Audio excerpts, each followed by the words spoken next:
Good morning, my fellow Alaskans. How are you guys all doing out here today in Alaska land?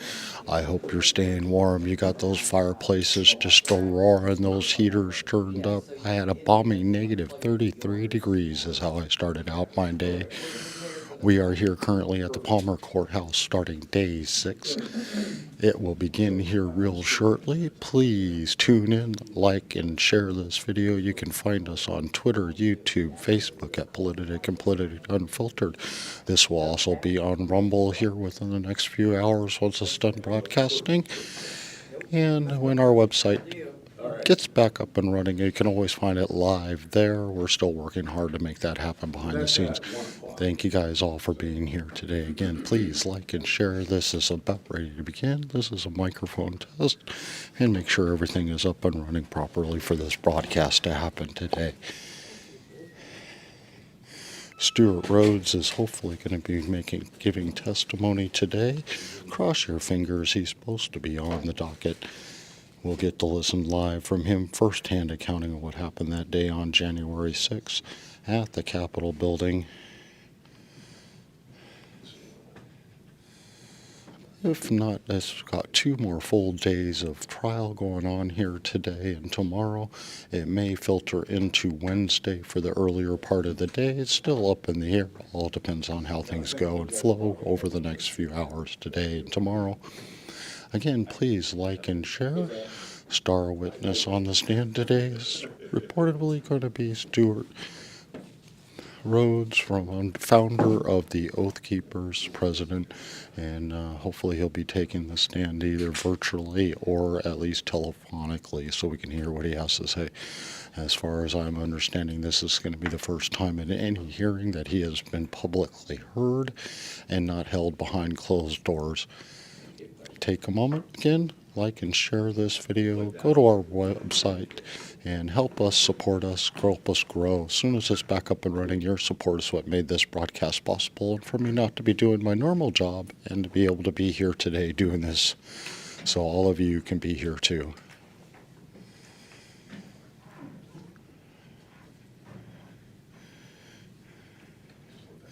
Again, like and share. They're about ready to begin. I'm going to go ahead and swap over to the main mic. Make sure you guys got all good sound, if not a lot of static in the background.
Oh, come on.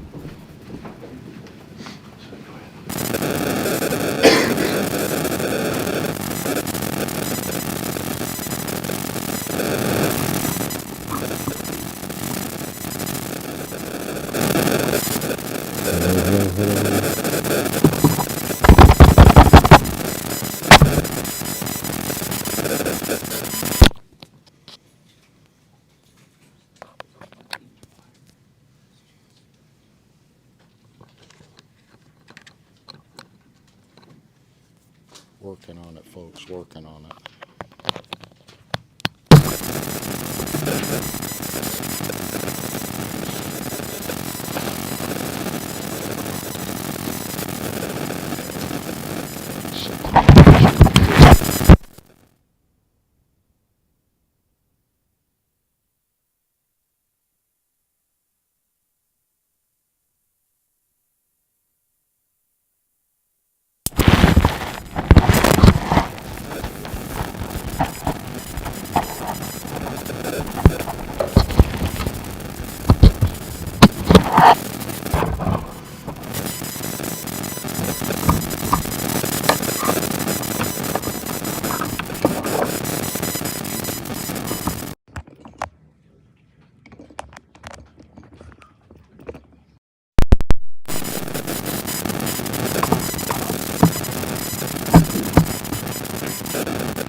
Good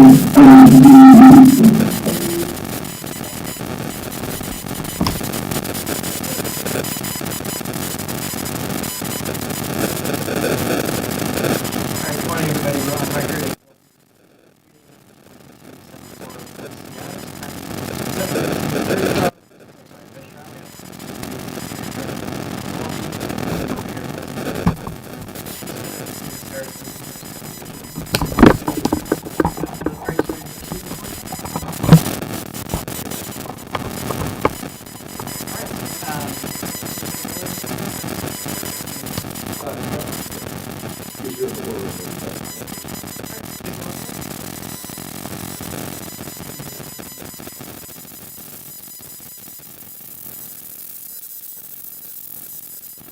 All right, Mr. Martin, will you come up? Please stand and raise your right hand.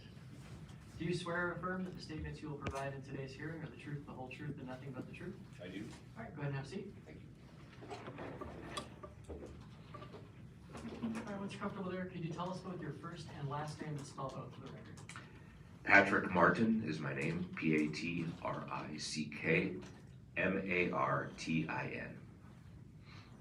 you, sir. Mr. Miller, your name.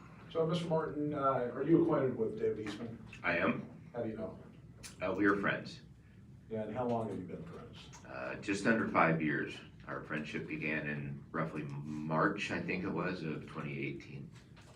And you're talking to the judge, so I'll let you direct your comments to him. Will do. And did you accompany Representative Eastman on a trip to DC in 2021? I did. And when did you decide to go? Very close to the end of December of 2020. I don't remember the exact date, but the reservations were made somewhere around the 31st, so I'd agreed to go shortly before that. I'm going to hand you what's been marked Exhibit AM.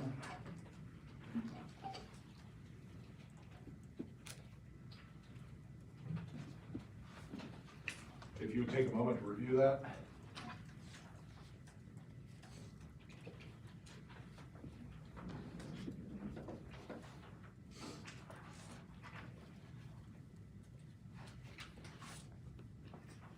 And Judge, this is a recent exhibit. Do you have a copy of it? If not, I've got a courtesy for you. Are these the travel plans? Yes, Is it Alpha Mike. 1 through 26? It is. I do have a courtesy copy of Okay. that. Thank you. Ms. Martin, do you recognize that? I do. Did you at any time receive a copy of that? I'm sure I did. I've Okay. not gone back in my email to see. Sorry, I keep looking at the wrong guy. Where did it come from? It came from David. Okay. Mr. And do you recall the date that you first received these travel plans from David? I don't recall the date. The date here on the document itself was December 31st, and I believe that's the actual full purchase of the tickets. I move to admit Exhibit AM. Your Honor, excuse me, the witness wasn't, I think he was speculating. He said he believes that that's when he received it, and I mean, Mr. Eastman is also going to testify. I don't think this witness has set the foundation for admission of this exhibit. Is there Your Honor, I'm sorry to interrupt. I can't hear Mr. Dedukian at all on the Zoom. Thank you, Ms. Harris. Sorry, I pulled the mic up closer. Thank you, that's much better. I'm just objecting on foundation grounds. I don't think this witness established a foundation for admission of this exhibit. Mr. Miller? I'll ask him a couple more questions if he's unsatisfied. Do these travel plans reflect, that are reflected at AM, does it reflect the actual travel that you conducted with Representative Eastman? They To do. Washington DC and returning to Washington DC? They do. They reflect both the trip to DC and the return trip from DC. And let me ask you this as far as certainty goes. Did you receive this itinerary that's reflected at AM before you arrived in Washington DC? I did. Move to admit, Judge. Mr. Dedukian? No objection. All right, AM is admitted. All right. Why did you, well, you said that Representative Eastman invited you to go? That is true. Representative Eastman invited me to go to DC with him Why did you go? because he's my friend. Any other reasons? There's several reasons. You know, the main reason is because David is my friend, and as we were looking at the events of the latter part of 2020, you saw that there were riots in several cities. Washington, D.C. suffered both Antifa and BLM riots, and there was a whole lot of talk about how this would become a dangerous event as well. So, to the degree that I would, be some kind of a protection for him, but so that he wouldn't be alone while he's in DC, I went for that purpose. I thought it was important to, be kind of a friend with him while he's there. The other reason I went is the importance of the whole event and what was happening in 2020, especially surrounding the elections, made this a very, very momentous occasion. To my knowledge, we've never had an election that was, how do you say, surrounded with so much uncertainty. The integrity of the election had been called into question in multiple states around the country, and that had everybody's attention. And this going to DC again, the momentous occasion of it was a big deal. The election consequences were a big deal, and I just wanted to be there to witness what was happening there in DC as well. Any other reason at all?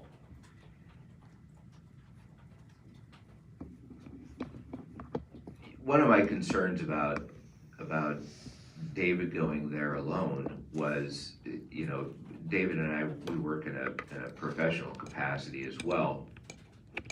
And as part of our professional relationship and the work that we do together, he gets smeared quite often by people of the opposite side of the political aisle.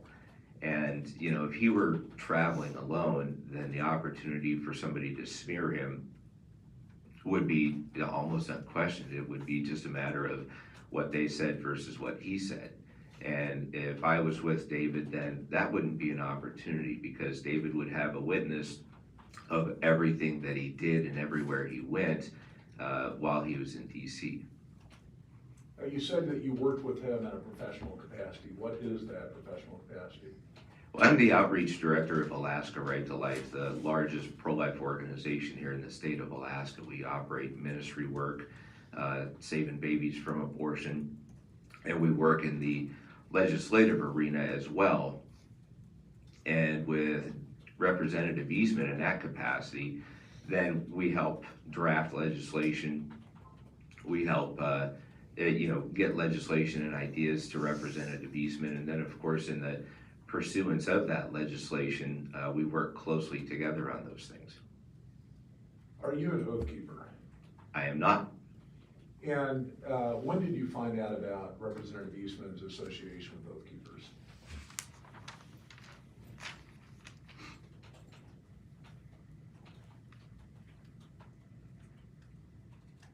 The first concrete example, or how would you say representation of Representative Eastman's affiliation with Oath Keepers would have been the email that he forwarded me on January 4th after we landed in DC that had come from the Oath Keepers email.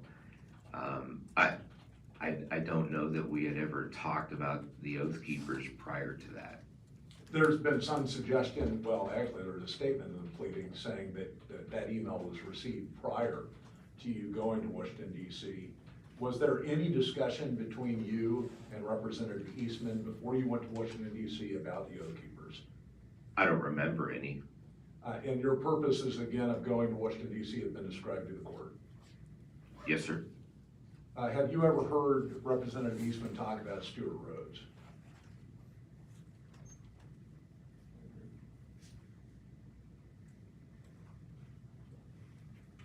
Prior to going to DC, no.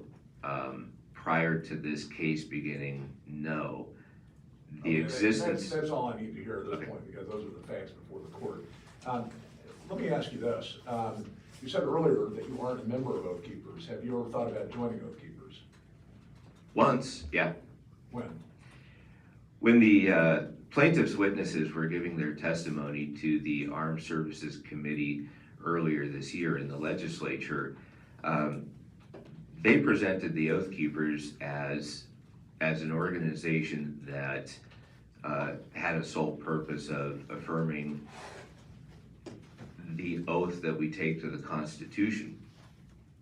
And when Representative Chris Tuck was asking them questions in those meetings, he asked them, well, what is the purpose of the Oath Keepers? Well, it is to affirm that oath that prior military, current serving, police, fire, even government employees, affirming the oath that they take to uphold and defend the Constitution. And Representative Tuck asked the experts, the witnesses, well, what oath is it that they're taking? Well, it's the one that we all know, the oath to the Constitution. And when they presented that in the Military Armed Services or Military Affairs Committee, I thought, well, gee, if that's all that these people do is get people to affirm the oath that they've taken to the Constitution, it doesn't seem like such a bad organization to belong to, so why not join? And I was watching that hearing, in my professional capacity with Alaska Right to Life, and I thought, well, they were so compelling in the way they described the Oath Keepers as an honorable organization. I actually made a meme that said that they're actually recruiting for the Oath Keepers at that point. So yeah, that was the one point I thought of joining. Well, I mean, you heard some bad stuff too, obviously, in that testimony. I've heard some bad opinions. Let me ask you this. You said earlier that part of the reason that you went to DC was because of the issues with the election. Tell the court what your concerns were beyond what you've already described. Well, the concerns with the elections, for me really started on election night. Of course, I am professionally very interested in David's reelection, and that was a pretty difficult election for David in that there was a lot of outside money pumped in opposition to David's reelection. I got to stop you there. What election are you talking about? This is the 2020 reelection campaign for David Eastman. Okay, go ahead. Along with, of course, the presidential election and all the others that happened that year. So how much money was put against David in that election? Judging Foundation. So do you have the professional capacity, interacts with the legislator? I mean, I can certainly provide more if Your Honor would like it. If he has personal knowledge, it'd be just helpful to know what he Do you have any personal knowledge of how much money was spent against Representative Eastman in the 2020 election?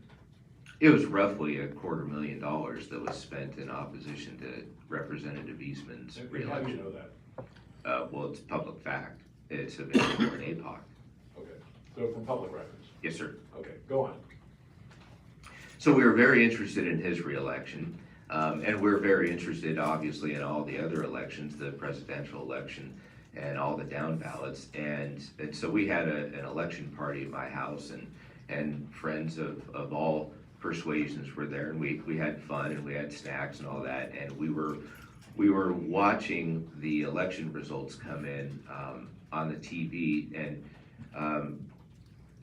I generally discriminate equally, so we watch CNN and Fox News, and we were flipping from channel to channel, and we were actually really excited because, of course, Trump was ahead in Pennsylvania, and then strangely the polls in Pennsylvania closed, everything stopped, and they pretty much went off the air.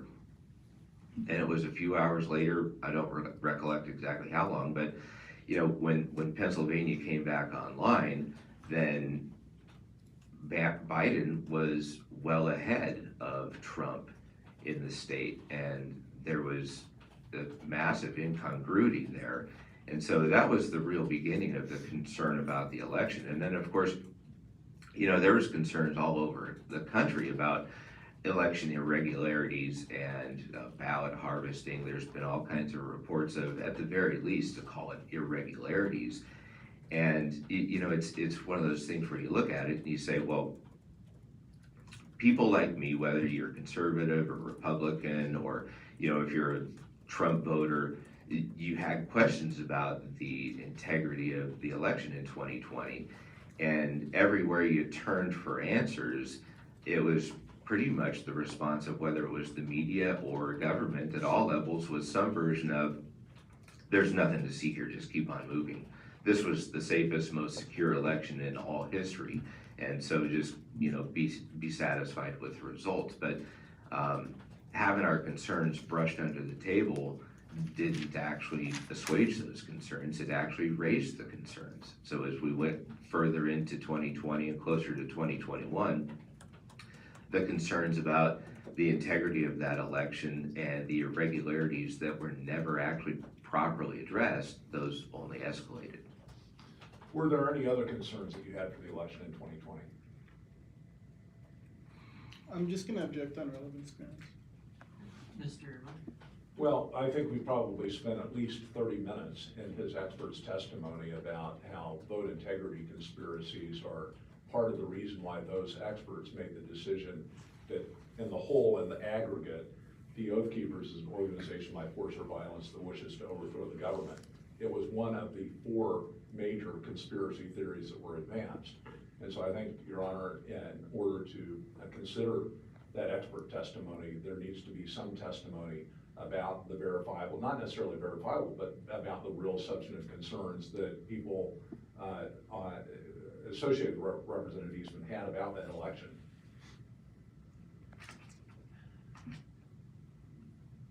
My concern with the testimony is, as I ruled, I think a couple days ago, when there was a similar objection, the truth or falsity or just any factual finding by the court as to whether or not any of those, conspiracy theories, as they were termed in what you proffered, as well as what the experts said, I'm not going to be deciding those. Those aren't issues that are in front of the court, really. The key focus is, are the 2 things that we talked about, right? It's whether or not the Oath Keepers are an organization that through concrete acts or words have incited imminent violence or engaged in actions directed at the overthrow of the United States government. So, as I said before, again, the reasons behind why they may have thought that aren't necessarily that important for the court to decide. It's really more what were their actions and what were their words. And so, consistent with that, I heard that testimony from the plaintiff's experts, but I don't find it particularly helpful for determining what their words were or what their actions were, or whether or not they engaged in that conduct or that speech that would not be protected. And so I certainly take the point and I understand it. I suspect I'm going to hear some testimony about why Representative Eastman may have gone to Washington, D.C. To the extent that this sheds light on the reasons that the 2 of them went together. That's helpful to me. But getting into whether or not the substance of the election itself, I don't find particularly helpful for the limited question. And Judge, we have not introduced an expert on vote integrity. We could have. In fact, we in our first witness list had an expert so noticed. But we assumed that because of the relevancy issues that Your Honor would be wanting to get into actual details as to whether or not there was verifiable vote fraud during the 2020 election. However, that being said, all of the documentation, I shouldn't say all, but a significant component of the documentation submitted to Your Honor to plaintiff's experts relating to communications from Oath Keepers to their general membership cites the issue of vote integrity. The color that was given to that throughout the expert's testimony was, this is conspiracy theory. This is all part of this aggregate of conspiracies that reflect that these communications aren't actually about getting to the bottom of vote integrity. They're about overthrowing the government. There is not any express statement in any of those communications about overthrowing the government. There's contingency statements. If this doesn't happen, there's going to be a bloody civil war. I get that. But there's not one express statement. And so at this point, what I hear Your Honor saying is, well, I guess I don't want to put words in your mouth, but there aren't any words. The only thing we're looking at this point are actions. Because the only way you can get to the words is if you're assuming that this underlying concern about the election was just all covered with the words.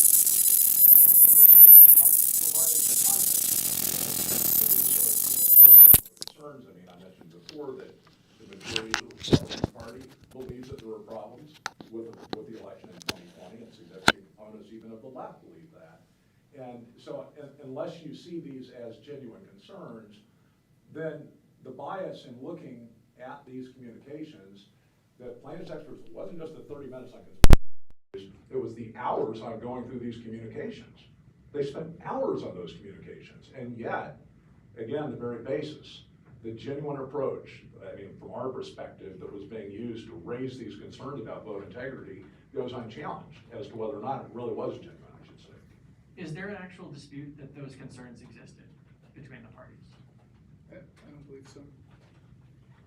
And so what I'm suggesting is it's not a point that's relatively in dispute. I Okay. take your point as to the importance of it, and I certainly expect to hear a closing argument about it. Right.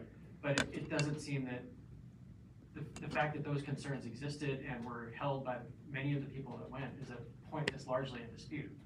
So the second issue, Judge, is that in the briefing submitted by plaintiff said that my client received an email from Oath Keepers inviting him to come to Washington DC, and then he went. That's in black and white before Your Honor. So we're also providing evidence that, you know, the motivation was not to go. Obviously, we already have the timing established because of the emails as to when the tickets were purchased, December 31st, as opposed to the email that came out January 4th or January 5th. So as long as that issue is resolved, I think probably we can move on as well. It seems like, you know, you've got an exhibit, right? You know, you can argue, I can't tell you how I'm gonna find it. Well, I guess we should ask counsel whether that's disputed. Well, I don't know if you two can have a conversation about that. I'm not gonna direct you to continue to figure out additional issues that you agree on, but at least as far as this goes, I want to limit the testimony on that because I think, as counsel recognized, that's not an issue that's largely in dispute or that I find is relevant to the questions that I have to answer. But testimony regarding why Mr. Martin went, to the extent it helps give context to why your client may have also traveled on that date, I do find relevant. That was testimony that I allowed and would have allowed. Okay. I'll move on. So, Ms. Martin, did Representative Eastman share your concerns? Yes, very much so. We did talk about, you know, what was happening in our country with respect to the election irregularities, the voter integrity, the problems there. We did talk about, you know, the momentousness of the occasion. We did talk about, you know, the desire that both of us have that the process be followed lawfully and, you know, according to the Constitution. And we talked a lot about the fact that it appeared that the electoral votes would be certified without the people's voices being heard through their elected representatives. Those are some of the concerns that we shared. You mentioned earlier also the smear concerns, and you also suggested that there were safety concerns. What were the safety concerns and why did you have them? The safety concerns, you know, the first reason I had them is, you know, we had seen, you know, of course, multiple cities on fire throughout this 2020. We had seen, of course, Washington, D.C. and the related Virginia areas had suffered BLM and Antifa riots. We saw those things. Those are undisputable. And there was a lot of violence and a lot of destruction in those. You know, when Antifa started, how do you say, becoming more of a known entity throughout 2020, I recognized a few things from my past, which I'll share in just a second. But you know, one of the things that I did is I'm a curious fella. I don't dig super deep in everything, but I was curious, and so I found a book that is written about Antifa. It's called the Antifa Handbook, and it's written by the organizer of Occupy Wall Street. And he presents himself as an expert on Antifa, and he presents himself as an insider. And he presented in that book how Antifa. Objection, hearsay. Mr. Miller? He's explaining his background of experience in Antifa, and that relates not just to the security concerns that he had when he was in Washington, D.C., but also what he saw while he was there. Is it being offered though for the truth, or to essentially say that what's in the handbook is true? Well, Judge, obviously, the standards of evidence in Alaska, I allow broad discretion of the court to allow lay expert testimony. I mean, I guess you could categorize this as lay expert testimony, given, and I have not done with the foundation on this, but he read the book that was written by the Antifa founder. He's seen a number of Antifa riots during this time frame that he was in Seattle. And he, in fact, I anticipate his testimony is going to be, he in fact saw Antifa members while he was in Washington, D.C. Obviously, the start of this whole testimony had to do with why he was going, the protection, but it also relates to things that he later observed while he was in Washington, D.C. I'll allow the testimony to inform his later statements, and then depending on what I hear as far as foundation, I'll make a decision when I hear the evidence as to whether or not I'll consider any of the truth of the matters there. So, Very well, Judge. thank you. Thank you. You may continue, Mr. Martin. I'll reorganize my thoughts on this one, and if you'll allow, Your Honor, I'll just come back to the book. The reason this was a bigger interest, I think, for me than normal people is in 2013, I was a commercial insurance broker. I went down to Seattle for an insurance school, and it was a week-long school, and it just happened to be end of April, early May, when the May Day parade happens. And every year there's a May Day parade in Seattle, and my understanding is the May Day parade is a parade where immigrants kind of rally, and they have an organized parade through the streets of Seattle advocating for equal employment rights. That's my understanding of the background of the parade. And in the course of years, you had seen that those parades turned into riots, and there had been massive destruction throughout Seattle. You could go back to probably 2008, 9, 10, and see how those riots had actually almost totally destroyed the Westlake Mall area in downtown Seattle. The police didn't respond well to it, meaning they weren't able to actually control the riots. And that all was a process year over year. And while we were down there for that insurance school, we were being trained at Safeco Insurance, and the people hosting us remembered it was, oh gosh, it's that day, class is canceled, go back to your hotels, lock the doors, and hide because the riots are coming. So I went to a restaurant down the street and got a window seat in this restaurant and watched the parade go by, and you know, you could see that there were people that were parading, and they were advocating for their equal employment rights, and you could see that there were people that didn't necessarily belong to that crowd. You could tell that there was people interwoven that were wearing all black. You could see the elbow pads, you could see the knee pads. And then, of course, shortly after the parade went past the restaurant that I was at, then the actual riot started. I left that restaurant, kind of walked around. I'm familiar with Seattle, so I walked around, and I found myself right in the middle of the actual riot, where there was very, very, very extreme direct violence between the police and the rioters. The police were aggressively arresting rioters. The rioters were fighting back the police, and all of the rioters were dressed in black, just like, you know, you think that the Antifa looks like, all black, hooded, masked up, elbow pads, knee pads, backpacks. You see some with radios. And the way that was described is they infiltrate another organization or another activity, and then they use the crowd, they incite the crowd, and they then multiply their power through the crowd in those riots. So having seen that in 2013, and literally, I mean, I stood maybe 5-10 feet away from where that action was taking place, having seen that, and then seeing what was happening in 2020, I bought that book. That book described how they infiltrate other organizations and activities, and then translate that into, or move that forward into, why did you go to DC? Why were you concerned about violence? Because we'd seen so much of that violence, and because I had actually had personal history in witnessing that violence, and thinking of David going there alone and not having somebody to be with him, just to be with him, seemed like a real bad idea. So did you take anything with you to assist in protecting David? Yeah, a friend of mine that reads the darker part of the internet than I do was very concerned about me going to DC because you can't tell, by sitting here, but I'm not a real big fella. And he's like, it's going to be violent and there's going to be all kinds of problems there, so you shouldn't go. Well, I'm going. Here, take my body armor. So he kind of coerced me, my friend did, into taking a backpack that had some kind of protective body armor capacity to it. And so to assuage his concerns, I took the backpack and when I shared with David what the backpack was and what it did, it was just kind of like. When did you share this with David? When did I share it? Yeah. Oh, geez, probably when we were getting on the airplane. Okay.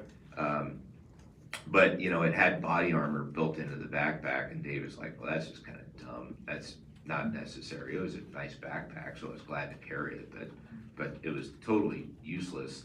And of course, if you fast forward to the actual January 6th event, that backpack was left in the house, so it stayed where it belonged. And did you bring any other type of gear besides that backpack? Just my shoes. Good. There's been some testimony in this trial regarding military terminology.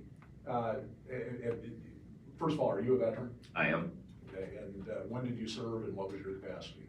I served from 1989 to December of 1996.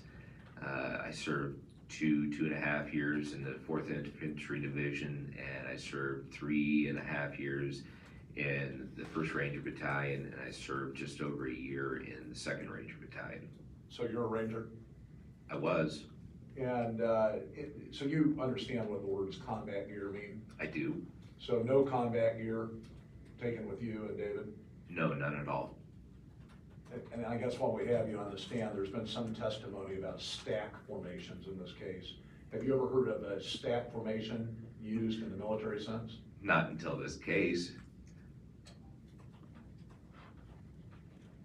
Let me turn next to the rally itself.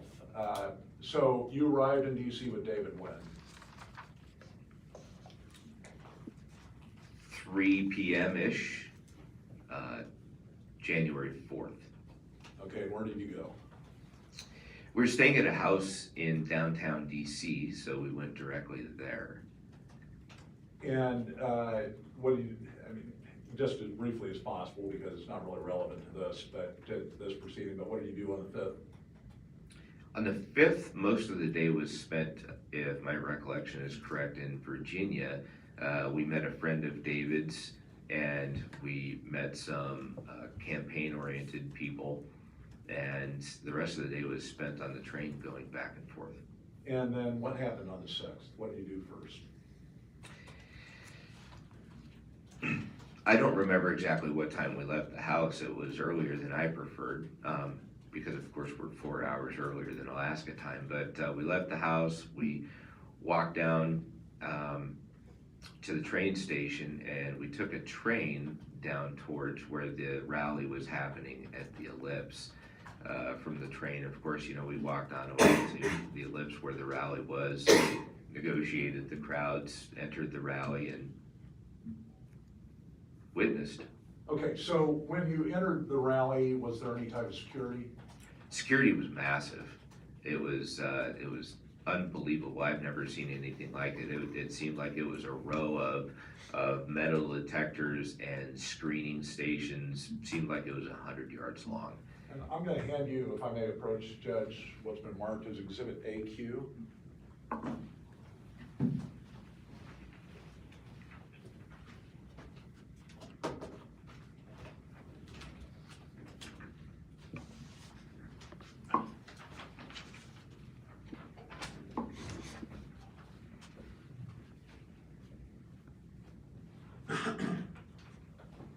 Do you recognize that? I do. Who took that picture? I did. When was it taken? January 6th. And what does it depict? The picture depicts David going through security. I had already passed through, and they make you empty your pockets, take your coat off. They wand you. They've got metal detectors, and so this just depicts David getting his property back from the police officers that were operating the security station. Does Representative Eastman have any tactical gear on? He does not. Any combat gear? He does not. I move to admit Exhibit AQ. No objection. All right, AQ is admitted. All right, after passing through security, what next? After passing through security, there was I don't remember if it was a table or a pile, but there was some bottled water. So we grabbed some water and then we moved up to what we thought would be the most advantageous spot we could find to actually view the speaking podium and then watch the event. So tell the court a little bit about the event. What happened during it? Well, let me strike that question. Can you describe the atmosphere for the court at that event? One of the other witnesses described it as festive, and I would concur completely with that. The atmosphere at the event was like nothing I've ever experienced. The number of people there was just absolutely awe-inspiring. If I could back up to just before we got through security, we had to wade through a couple hundred yards of people that were packed literally elbow to elbow. I mean, if you think about like a rock concert with a mosh pit, how tightly packed people are, that's how tight it was. And we had to maneuver through that because some people were going our direction, some people were going the other direction. And the atmosphere of it was of constant, guiding, pushing, pulling, elbowing, trying to make your way through a whole lot of people. And the response to every single bump, push, pull was sorry, no problem, sorry, no problem, hey, no problem. No, it was totally cordial, totally, festive again, and totally friendly. There was nobody that was, upset at the fact that, we're all crammed and trying to maneuver amongst each other.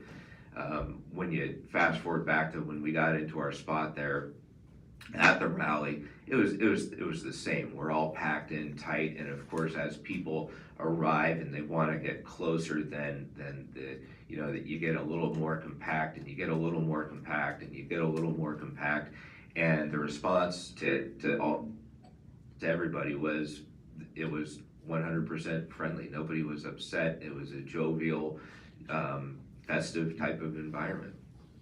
So we didn't discuss this in your earlier testimony, but you were there listening to a speech from Trump. Correct? Did you support President Trump, or did you support President Trump at the time? I did not. Did you vote for President Trump? I did not.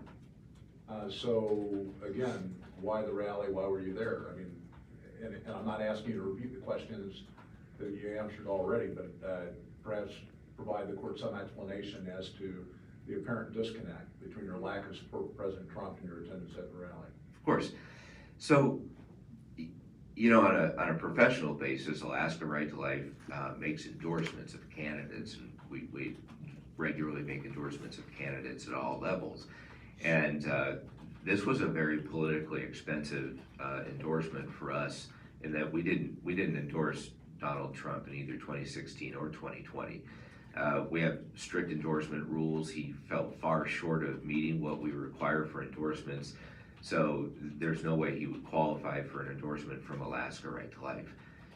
There's a portion of me that thinks that if I can't professionally endorse the guy, why would I vote for the guy? But it goes farther than that, and that, my view of Donald Trump was that he was a political pragmatist, and even when he absolutely shredded Hillary Clinton in the 2016 debates on the issue of abortion, which when he did that, he stood up and clapped. I thought it was wonderful.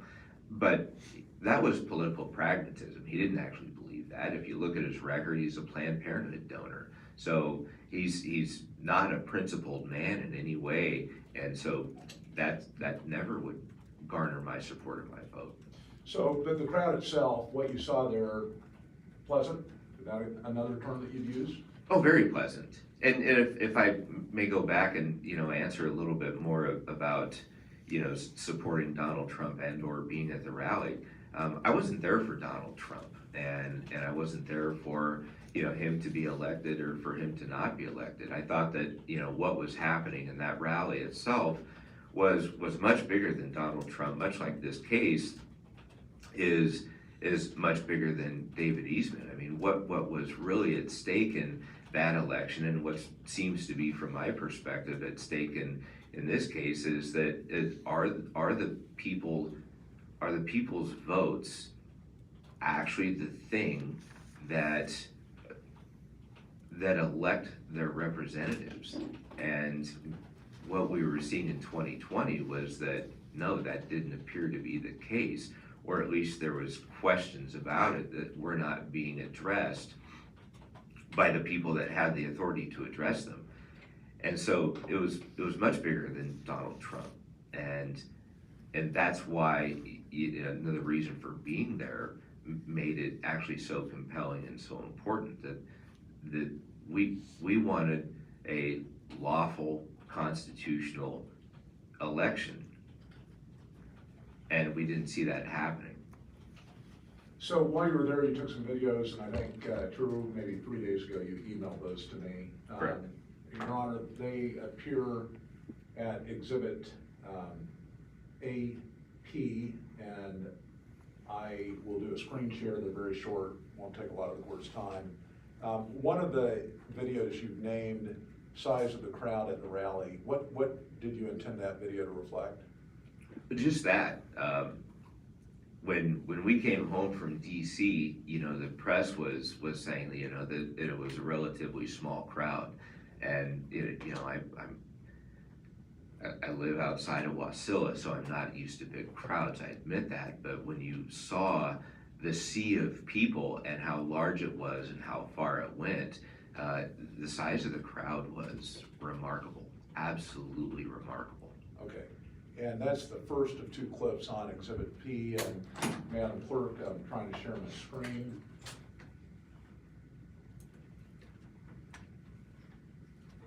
And hopefully we won't have the bandwidth problems we had yesterday.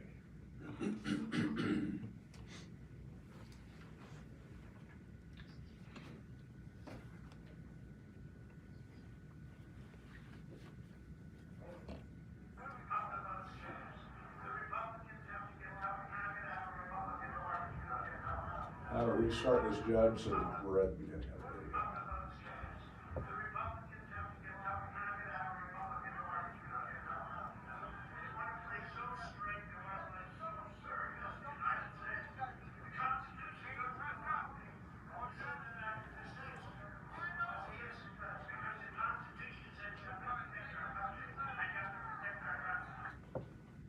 And then you also took a second video.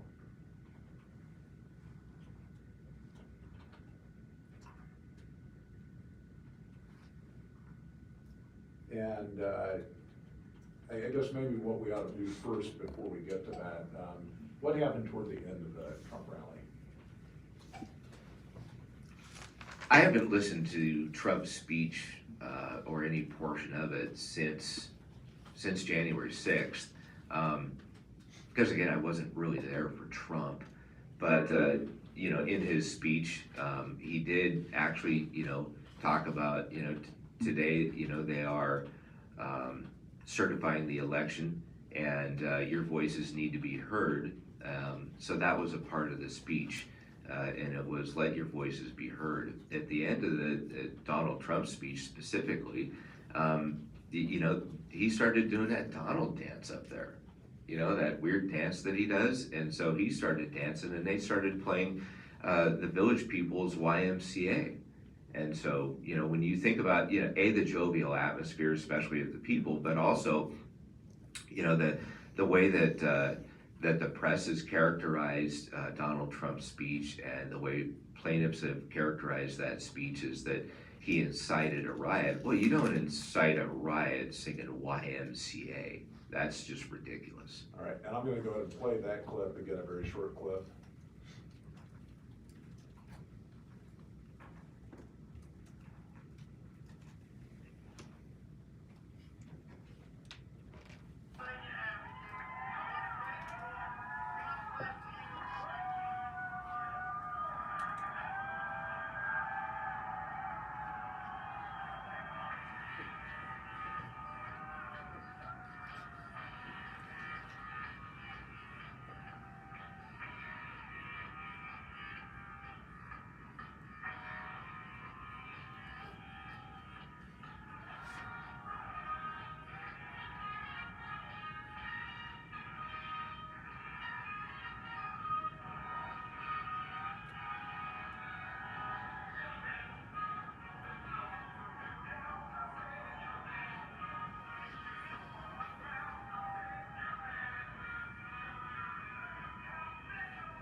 And that fairly represents the end of the rally.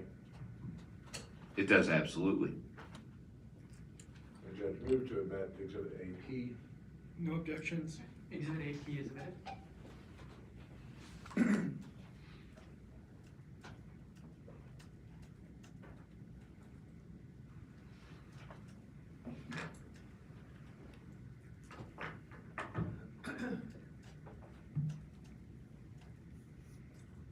And Judge, you have the disk. I know we had the bandwidth problem again. I'm not sure why on our presentation we're having bandwidth issues, but the disk, I guess, Your Honor will be able to obviously look at after the presentation of evidence. So after the rally, what was next? Well, first, strike that before you left the rally, during the period of time that these videos played, where was David? Right next to me, Oh, the entire time? entire time. Did he ever leave you during the rally? Yes, he used a porta potty. Other than that? No. Okay. What happened after the rally? So after the rally, you know, a lot of people, of course, stood around dancing. There was certainly a lot of people that stood around talking. Yeah, that ellipse area is very large, obviously, and the section that we were in, the actual rally, the admitted part of the rally, you know, it's got those security gates all the way around it. So they opened those security gates up all around. So, you know, when the rally was over, if you wanted to, you could have gone left or right, you could have gone back, you could have gone any number of directions. You know, like I said, we took a break. He used the porta potty. You know, we took some pictures of people, chatted a little bit, and then I don't remember exactly which direction we went, but we went, I believe, away from the actual Capitol because we went back to use the train to get closer to the Capitol so that we could get there and walk less, I guess, maybe. Why did you go closer to the Capitol? Well, you know, we knew that there was going to be a rally at the Capitol and that people would be there, and that, you know, the 6th was the day to certify the election. And so, you know, everybody knew that something was gonna happen there in terms of people being there, so we went to witness it. Well, were there any pictures taken near the Capitol? Yes, Were there constituents there of David's? yes.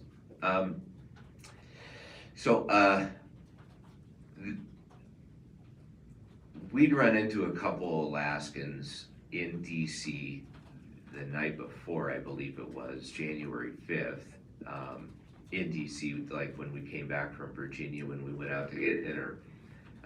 But also David was in touch with his constituents, and there were a number of Alaskans in Washington, DC. So at some point, a plan was made to meet at Grant's Memorial for a photo op with the Alaskans that were there.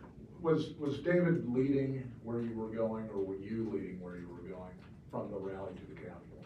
David led. He's got a very good knowledge of you know, the Capitol area, and I've only been there once prior, so where he led, I followed. So when you arrived to the Grant Memorial, is that the first place you went?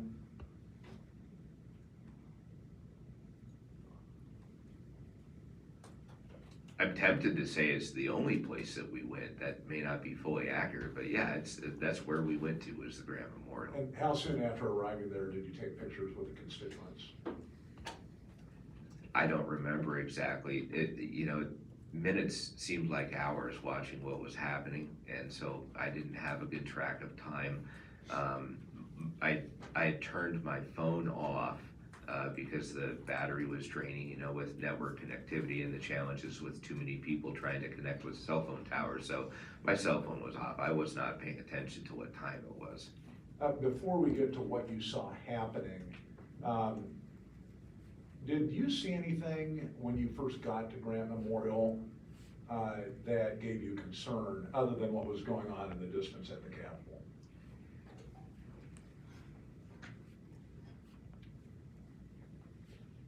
The number of people was shocking, for sure.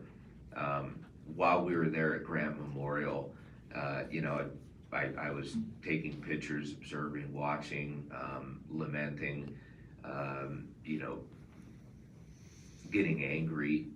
You know, you had all kinds of emotions while you're watching that. And I saw several what appeared to be Antifa members walk by. Again, you know, you could see those telltale signs of the elbow pads, the knee pads. There were some that had, what would you call it, a baton. Some had batons in their backpacks. You saw the radios that they're known to carry, and then I saw several of them in what you would call kind of like Trump type of clothing. And again, based on what I'd seen in Seattle, based on what I read in that Antifa handbook, that seemed to be indicative of the Antifa infiltrating the Trump rally with Trump-style clothing, yet the characteristic Antifa elbow pads, knee pads, backpacks, radios, things like that. Your Honor, I'm going to object and move to strike on foundation grounds. I still don't think this witness has the necessary qualifications to identify. It sounds like identify Antifa. It sounds like his basis is from reading a book that anybody could have read. Mr. Miller? We've heard a huge volume of testimony from plaintiff's expert about people wearing combat and tactical gear and therefore being affiliated with the Oath Keepers. I think that the basis of experience this witness has testified to regarding Antifa is far more extensive and firsthand than what we heard from the experts. I mean, I think it's up to you, Your Honor, to weigh as to whether it's sufficient enough for that identity to be accurate. But he certainly has testified as to the foundation. He's at multiple riots in Seattle. I mean, he read the book by the Antifa founder, and I think we'll even hear more as to his basis for knowledge, but I think that it's sufficient for at least Your Honor to make that determination. I'll allow the testimony, but I think the point goes more to the weight of the evidence and how much weight the court should give to it rather than it's the basis for his knowledge. He's testifying to what he saw and believed in. So I'll hear the testimony and then the parties can make arguments. Yeah. You may continue. Any other reasons why you felt them to be, or in your opinion, they were Antifa-related individuals? The book describes some of their operational techniques in terms of operating in small, you know, squad type of units, but also that they have a military type of a hierarchy or a rank structure, and that there's usually somebody calling people to action. So you could see that there was a guy with a bullhorn that was actually calling people forward up towards the Capitol. You know, you could see that, you could hear that. And seeing that level of organization, again, was indicative based off of what I saw in Seattle and what was in the book.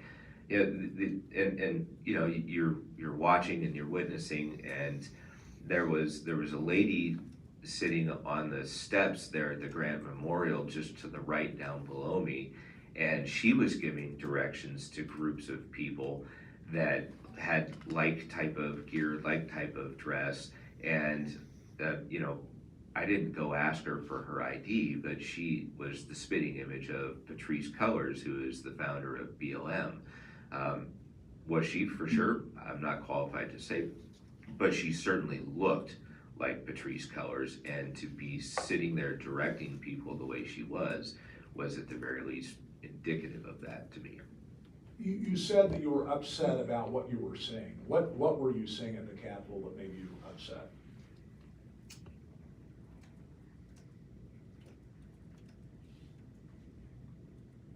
Your Honor, I love America. You know, I've been around the world in military capacity, things like that, and I've seen all kinds of neat things and all kinds of troubling things, and that's one reason to love America. But just, you know, because I've lived in America all my life, and you know what this country affords us in terms of liberties, in terms of freedoms, in terms of opportunities, I absolutely love America.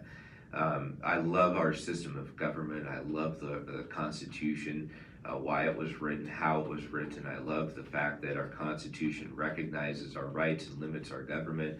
I really am proud to be an American, and I love what America stands for. All of our warts not to be neglected.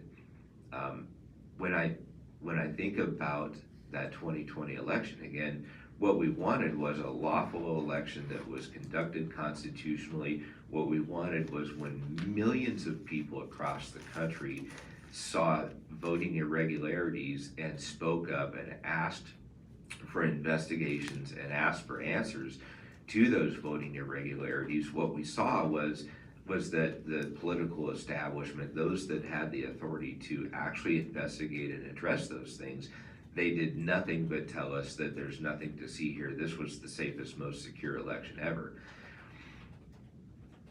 The response to that on the people's part should also be a lawful and a constitutional response using the mechanisms that the Constitution has given us. Tens of thousands of people on the Capitol grounds on the day that the election is to be certified is not a lawful constitutional approach to that. That was very troubling. That was very angry. And you could see that from where you're at Grant Memorial. Yes, sir. And during the time frame that you were there observing from Grant Memorial, did you see any oath keepers involved in the assault on the Capitol? I don't know how I would identify an oath keeper. With respect to David's reaction, were you observing him while this went on? Of course. There was times that we sat together, that we talked. There was times that, I would walk around and take pictures. And there's times where we would just kind of sit there and just, in my opinion, just be awestruck at what was happening. And when did you decide to leave Grant Memorial? The other Alaskans showed up whenever that was, again, because my phone was off, so I was not paying attention to time, but the other Alaskans showed up. We took the picture with them, we talked with them. I don't know, maybe we left at 4, maybe 5, I really don't know. Why did you leave? Because we decided to. Did you ever receive a curfew notice? Yes, that was troubling. The reason it's troubling is, like I said, my cell phone was turned off, and of course, most of us don't know this, but that emergency alert broadcast system can actually turn your cell phone on. So when the mayor of Washington, D.C. issued the curfew, that actually turned my cell phone on, and again, I thought the thing was off, which it was, and so it came on, I saw the emergency alert, and I complained about that to myself and put it away. When did you receive, were you leaving Grant Memorial when you received that, or do you recall when it was received? No, we were there at Grant Memorial, standing, sitting, talking, photographing. So you left after that curfew notice? We did. And how did you leave? I mean, how did you get out of there? Oh, we walked. We walked. I don't remember if we took the train anywhere or not, but we did we just walked off, walked down the street, turned left. When did you return to Alaska? January 7th. Let me back you up just a bit. When you left the Grant Memorial on the 6th, I guess that's the late afternoon evening, was Representative Eastman with you? Again, he knew his way around. I was with him. Okay. And so you followed him back to wherever you were staying? I did. Did you stop or make any detours on the way? We did stop at one of the Trump merchandise sellers, and I obtained some Trump merchandise at deep discount. Was that a point of contention between you and Representative Eastman? He paid full price for his earlier. What did you pay? I think I got like 10 hats for like $5. And then after you stopped there, you went back to where you were staying? Yes, sir. All right. So you left on the 7th. Just briefly, if you can, give the court a synopsis of your return to Alaska with Representative Eastman. The super basic, took an Uber back to the Washington, D.C. airport, flew from there to LaGuardia, from LaGuardia to Minneapolis, and then from Minneapolis back to Alaska. Anything notable on the plane on the way back? Very much so. You would think that that airplane had been chartered by people at the Trump rally. The entirety of the passengers appeared to be wearing some version of Trump merchandise on the airplane. So that airplane flight was almost an extension of the rally from the day before. We had seats near the back of the plane, and David had a seat in front of me. And of course, the people seated around us had been at the rally, and there's multiple discussions going on around, where we were at, what we'd seen, so on and so forth. One of the fellows that was in, I believe he was in David's Row, was very, very loud and very vocal, and I would say bragging about the fact that he had been in the Capitol, and that he had photos, and that he was with a group of people in the Capitol, and that they had radios, and that they had heard over the radio that one of their own had been shot. And again, my feelings on the whole thing, whether you're talking about the election, the irregularities, the challenges, the election integrity, whether you're talking about the people that were on the Capitol grounds, the people that were in the Capitol, my feeling about this is that our response was, it should have been a lawful response pursuing constitutional fixes to the problem, not what was not storming the Capitol grounds. So when this guy starts talking about what I perceive to be, illegally being in the Capitol and conducting himself in a very questionable manner, I was actually really, really upset with that. That made me mad. So yeah, that was very notable part of the trip. Okay. Has David ever expressed any support at all for the violence that occurred on Capitol Hill on January 6th?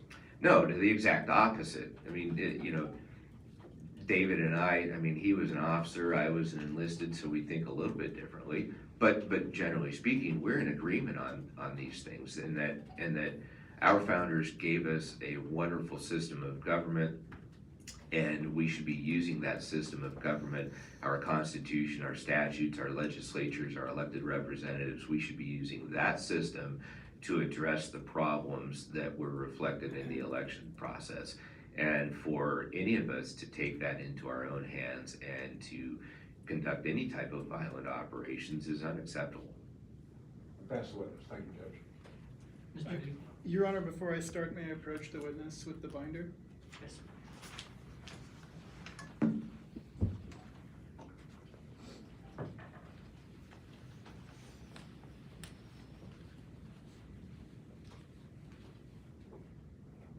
Oh, and Judge, I'll take that exhibit and give it back to the clerk that was admitted. I guess there were two that were admitted, A, Q, and AM. I think AP also. And AP, yeah. You've got AP and AM is in the binder. That was it right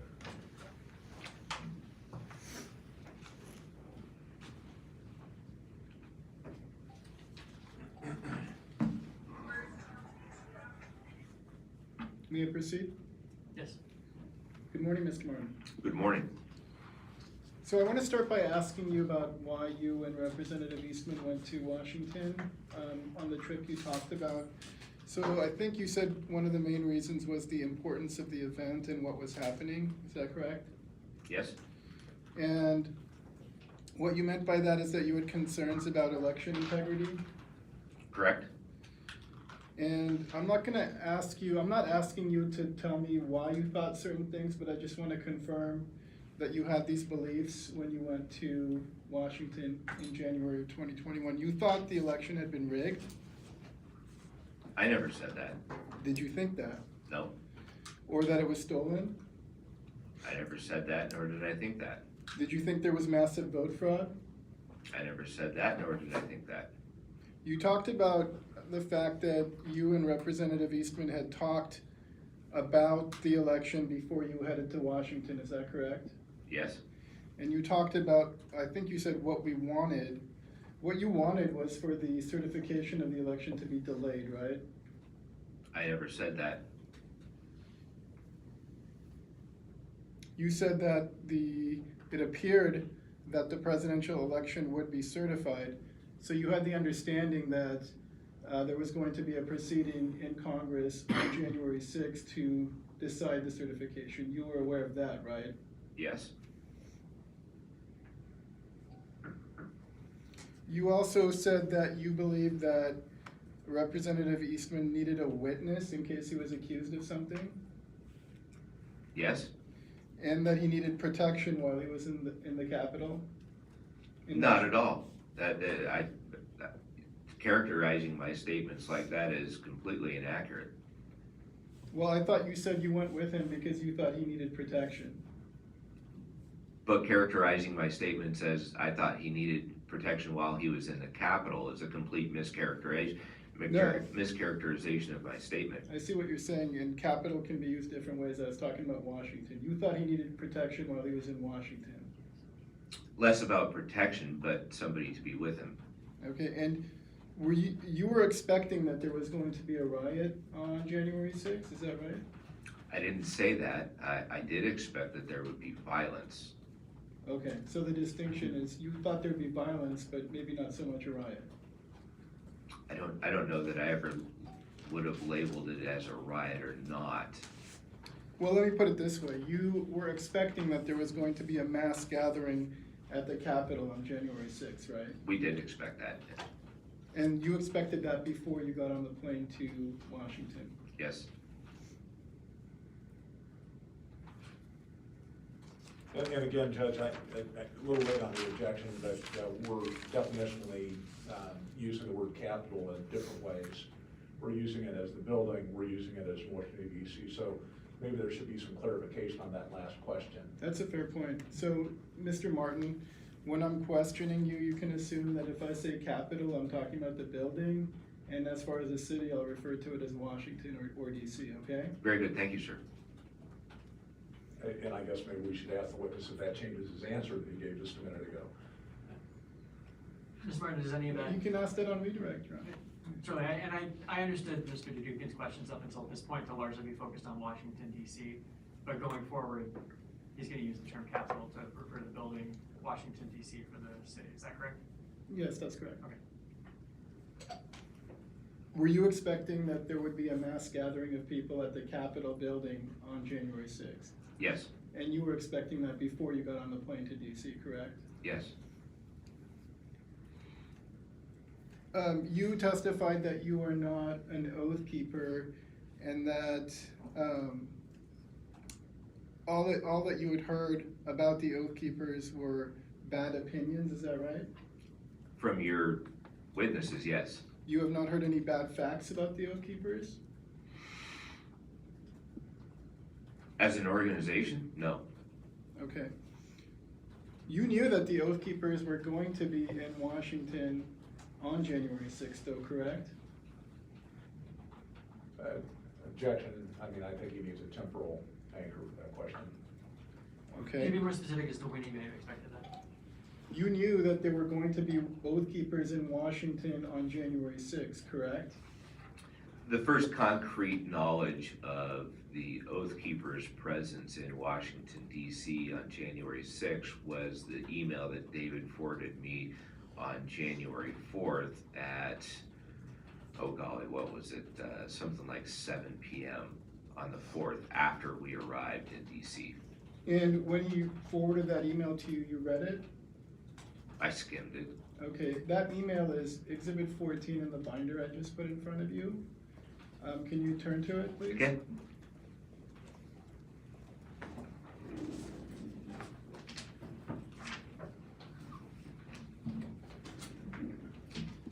I have it.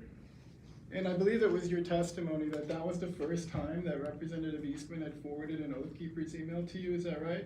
I believe it's true. Okay, and the Exhibit 14 is already in evidence, but I'm gonna, if you can turn to the first page of it, the call to action part. I have that. And it says, doesn't it, that it is critical that all patriots who can be in DC get to DC to stand tall in support of President Trump's fight to defeat the enemies, foreign and domestic, who are attempting a coup through the massive vote fraud and related attacks on our republic. Did you read that part of the email when you got it from Representative Eastman?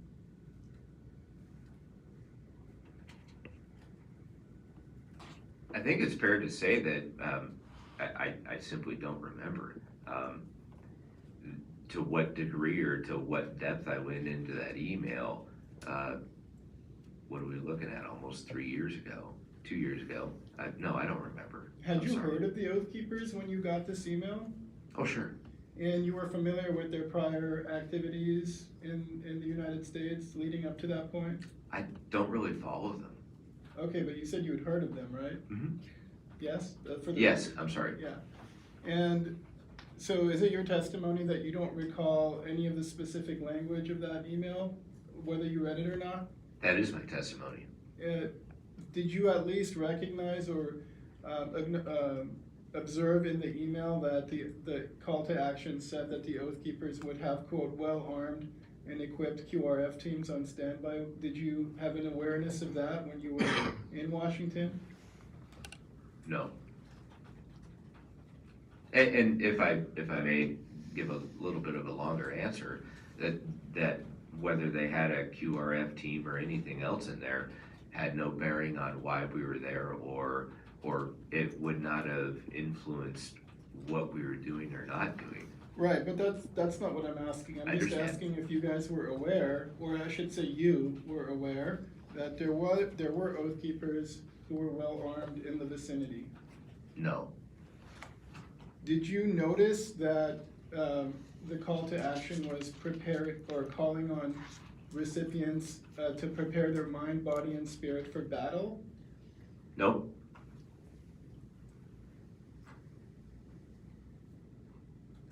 Now, I think you testified that the first part of the day of the 6th you spent at the rally at the Ellipse, is that correct? That is correct. And were you there for the entire speech that Trump gave? I was there for every speech in entirety. Okay. You said and provided pictures of the crowd. Do you have a sense of how big that crowd was? It would be a completely unqualified sense. I would guess 500,000 people, but to the degree that I'm qualified to make that estimate, you could easily impeach me.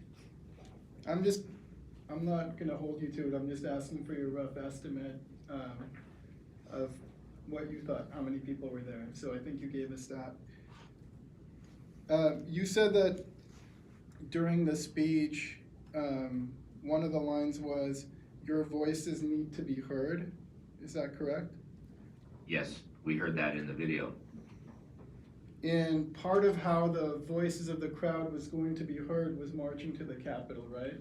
Objection calls for speculation, relevancy. I'm asking the witness, and maybe I can rephrase the question, how he understood those words, not. To that extent, the question's allowed. Counselor, will you restate the question? Yes, sir. You said that President Trump said during the speech, "Your voices need to be heard." Did you understand that to be saying that the people at the rally should go to the Capitol and make their voices heard?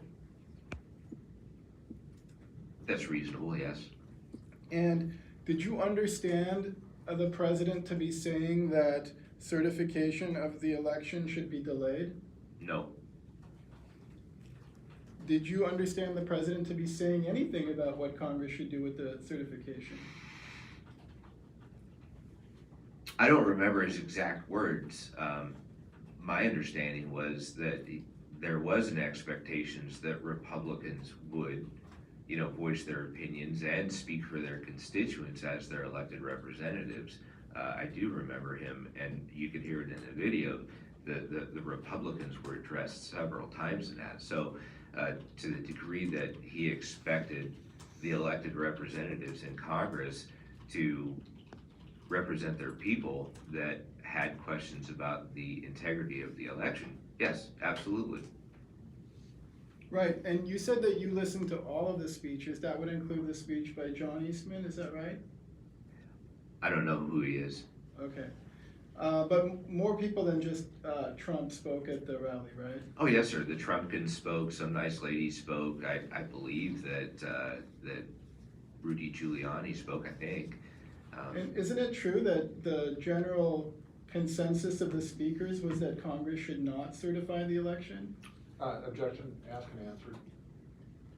I don't think it has been. I don't believe so.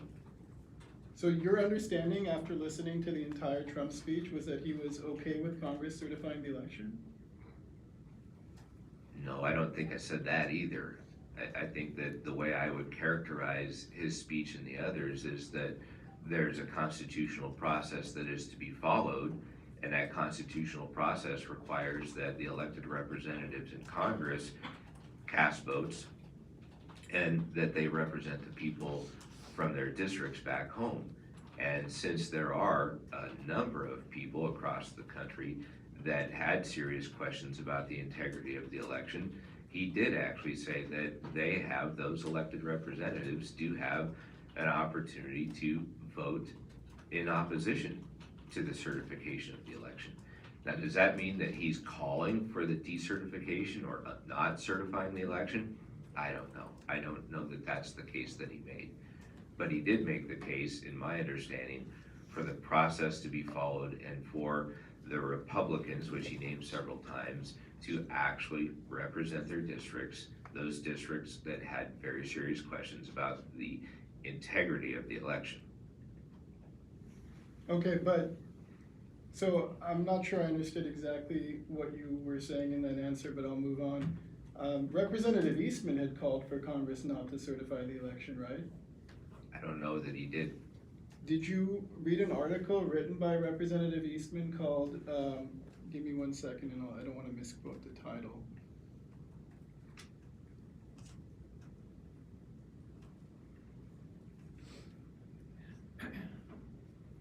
Did you read an article written by Representative Eastman? It was published on January 5, 2021. That was titled "Trump Lost and Jeffrey Epstein Killed Himself." It's a great title, but not likely, since that was while we were traveling and, in DC. Okay, so you're not aware of whether he, in that article, called for Congress not to certify the election? No, You testified that you did not believe President Trump to be inciting anybody at this, in his speech at the ellipse on January 6th, is that right? yes, I think the video makes that case as well. If you're inciting people to YMCA, you're confused. Well, isn't it true that President Trump said in his speech, quote, "They rigged an election, they rigged it like they've never rigged an election before"? If you have the quote, and it's an accurate quote, then I'll give you that. I don't recollect that statement. Isn't it also true that he said, "All of us here today do not want to see our election victory stolen by emboldened radical left Democrats, which is what they're doing"? Again, if that's a quote that you have and that's an honest, accurate quote, I'll give it to you, but I don't recollect.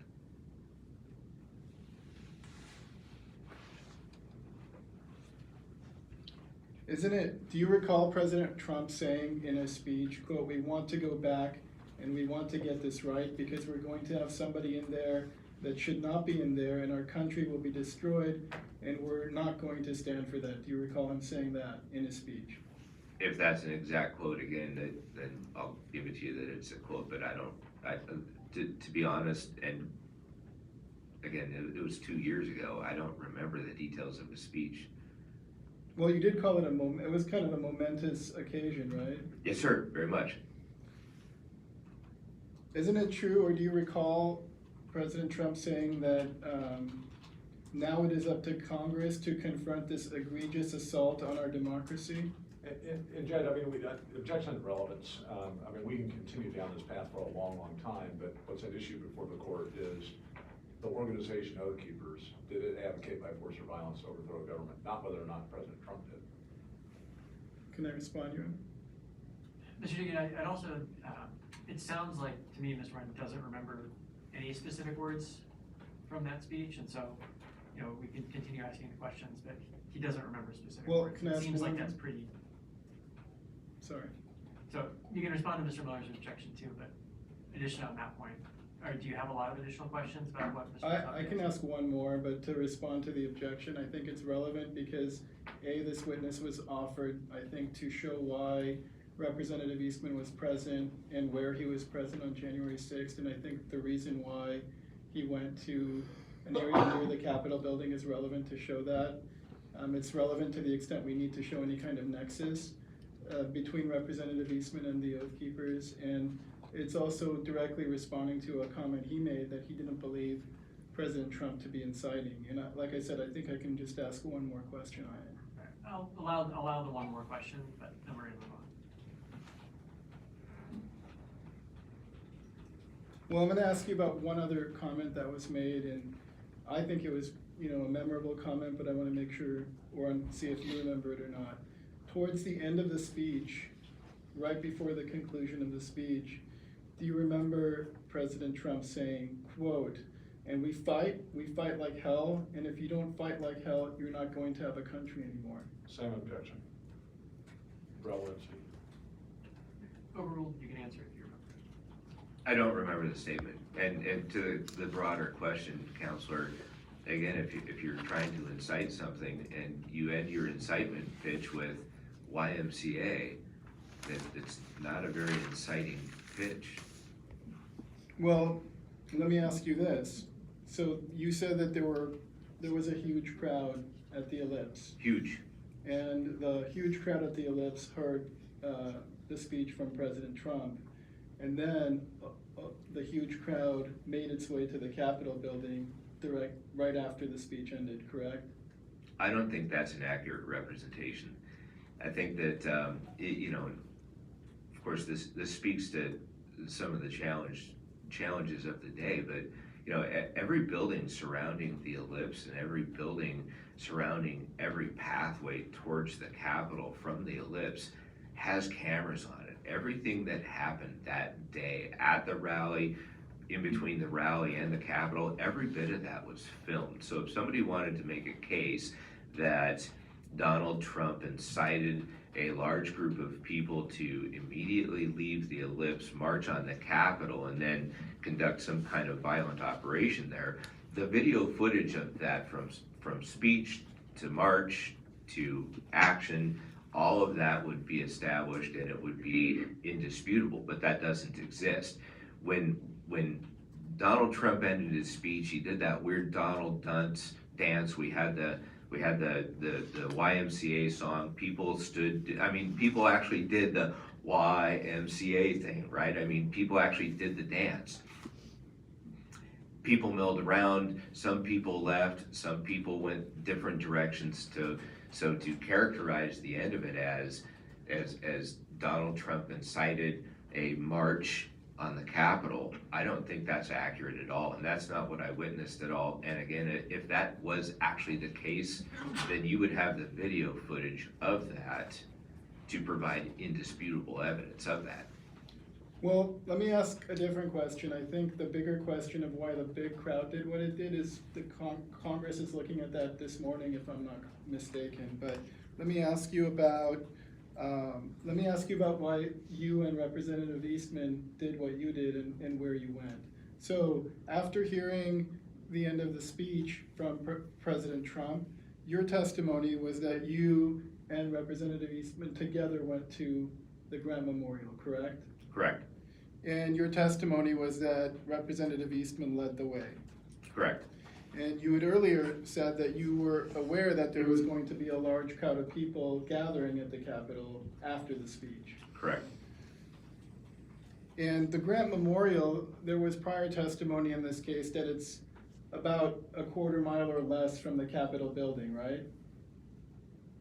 I've never measured it, but that's a fair statement.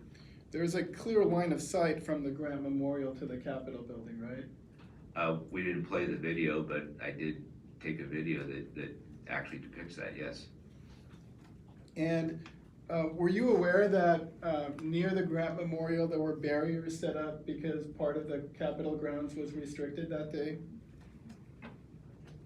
There were barriers everywhere, to be fair, and to the degree that there was a barrier around the Grant Memorial, I didn't see one. To the degree that there was a barrier, as you visibly look from the Grant Memorial up to the lawn on the backside of the Capitol, you could see that there had been barriers. Those barriers had been moved. So if we wanted to, just walk right on up the lawn to the Capitol building, there was nothing impeding that movement whatsoever. Okay. Your testimony was that the number of people that you saw near the Grant Memorial and near the Capitol building was shocking, right? Yes, sir. The number of people all the way around, you've got there's that, I don't know how to describe it. There's a big pond directly behind the Grant Memorial. You know, if we were facing the Capitol, directly behind us was a huge pond. That had people surrounding it. There was people on the big open area in between the Grant Memorial and that pond. And then there was thousands upon thousands of people beyond that looking back at, please forgive me, that real big tall building that just sticks straight up in the sky in Washington, D.C., the monument.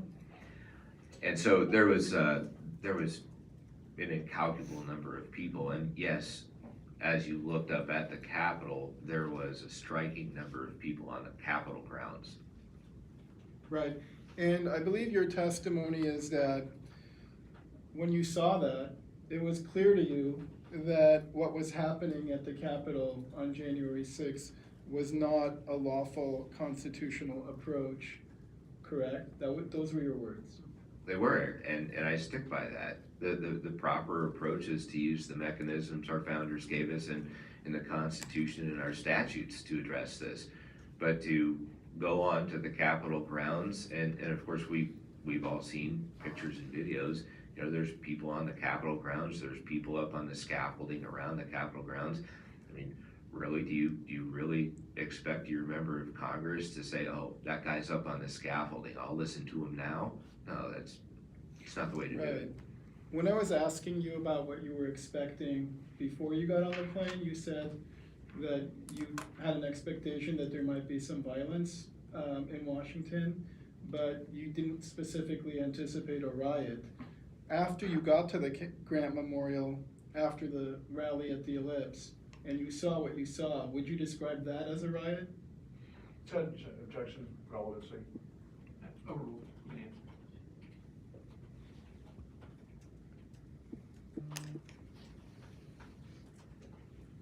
I don't believe so. I think that if I were to take my experience in Seattle and to take what we saw on TV throughout 2020 with the burnings in Portland, the takeovers in Seattle, so on and so forth, if we took those experiences and those things that we've seen and we put those in the label of riot and then compared those with what happened on the Capitol grounds, no, I wouldn't characterize what happened on the Capitol grounds as a riot.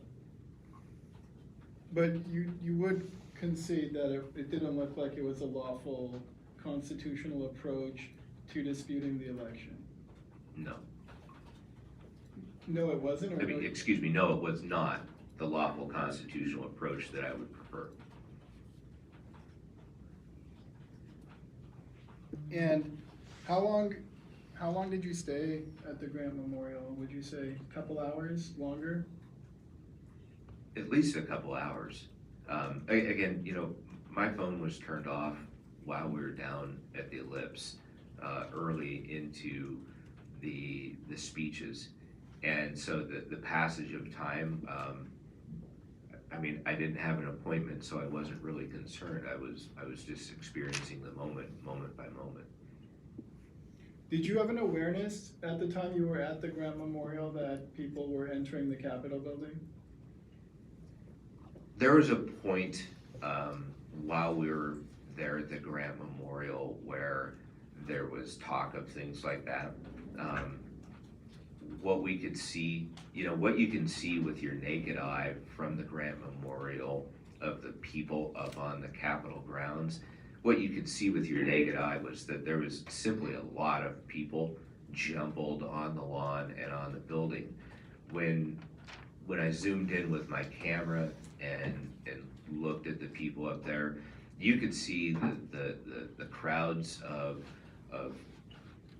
Trump flag carrying people all over the lawn, on the Capitol building, on the scaffolds around the Capitol building, and you can see the Capitol Police and the Capitol SWAT people lined up on one of the levels of the Capitol building, and they appeared to be just kind of, you know, elbow on the edge, leaning over, watching what was happening.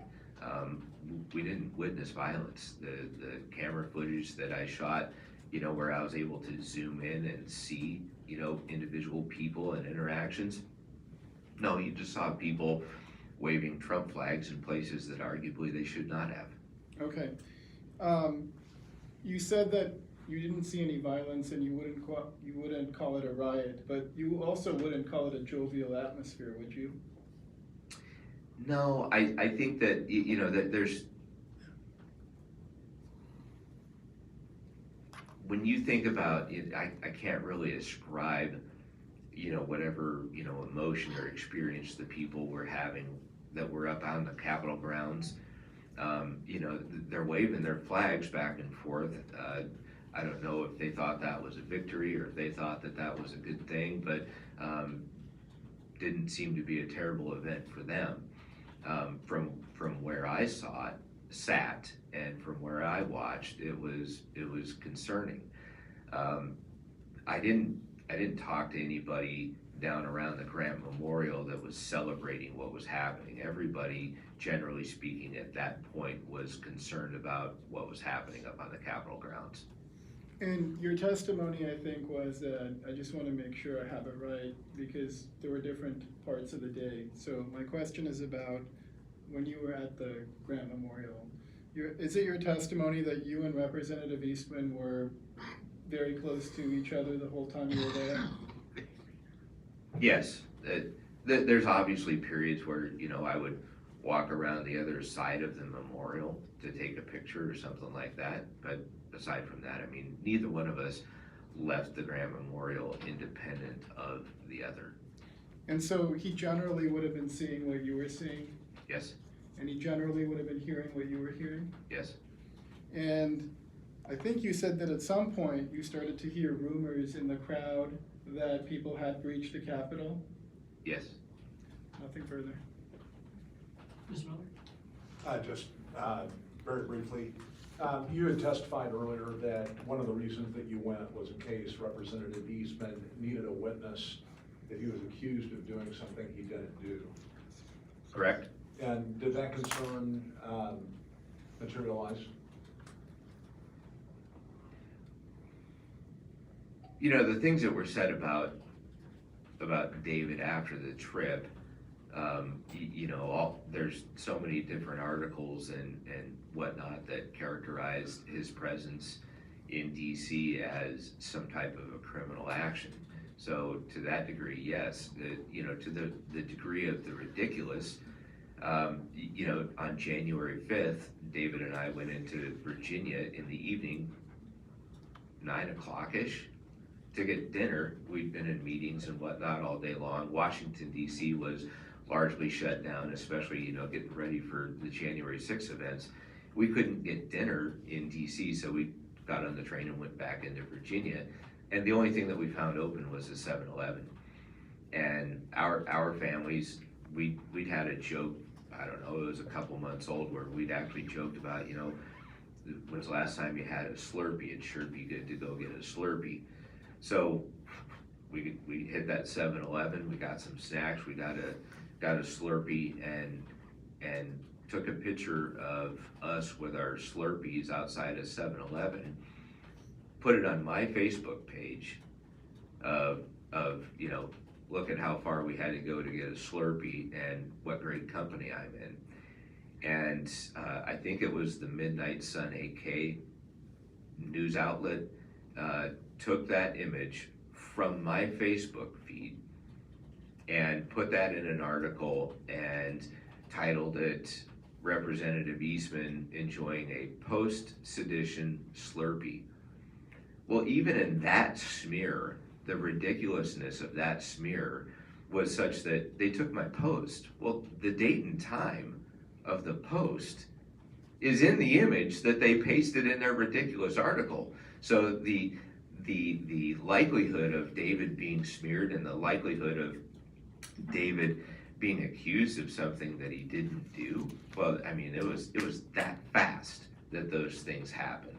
And to take such a ridiculous example of that as the beginning of the smears, and it only got worse from there. So to the degree that those expectations realized? Oh, many times over. That's all I have, Judge, thank you. Any reason, Mr. Burns should be excused? No, Your Honor. All right, so remain excused. Thank you.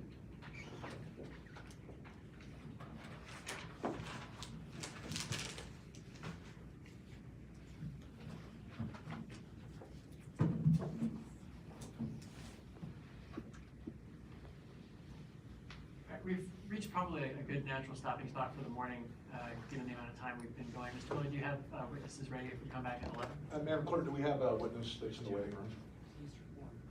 So, yes, we do, and I'll make sure he's advised that we'll start it at about 11 o'clock. And then, Your Honor, we're gonna go until noon, is that correct? Noon, 12:30, kind of in that range, seeing how we're doing on the testimony. So, And Judge, I do have potentially Stewart Rhodes at 1 o'clock. all right, that's helpful to know. So, And so I'd like, if we could break at noon, and I will work on getting that connection. There may be, it's gonna have to come through my phone, it's a collect call, at least part of it will be, and we may get cut off. So we're gonna do the best we can to keep them on as long as we need them. But I'm gonna need that time at noon to get ready for that if I could. I appreciate the heads up on that. We'll work with that to see, to the extent we can, to make sure that it's a good record that we can get from the call. Anything else to address before we go from essentially 11 to noon, and then we'll give you the time? No, Your Honor. Nothing, Judge. All right, we stand in recess. We'll be back at 11 o'clock.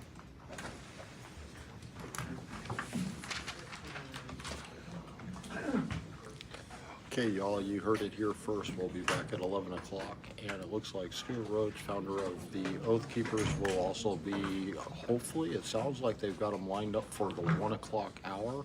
I will be stopping this broadcast this time for lunch, not playing it all the way through like the last one was.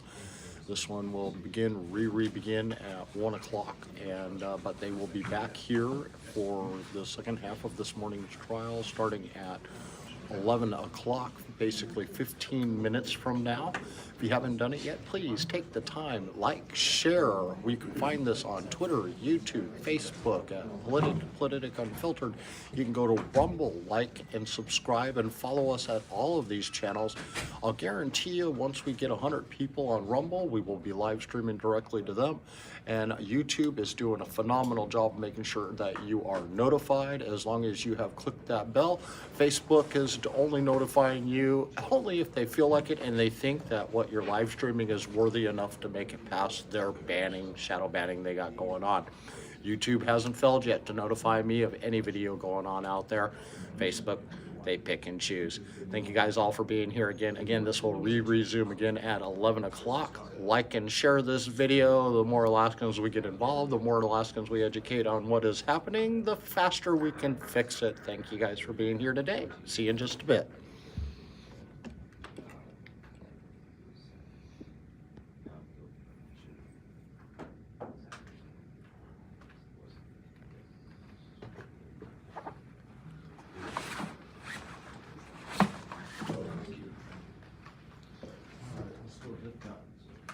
Okay, so which one? I'll start to see if that truck will start. This one? This one, yes? This one?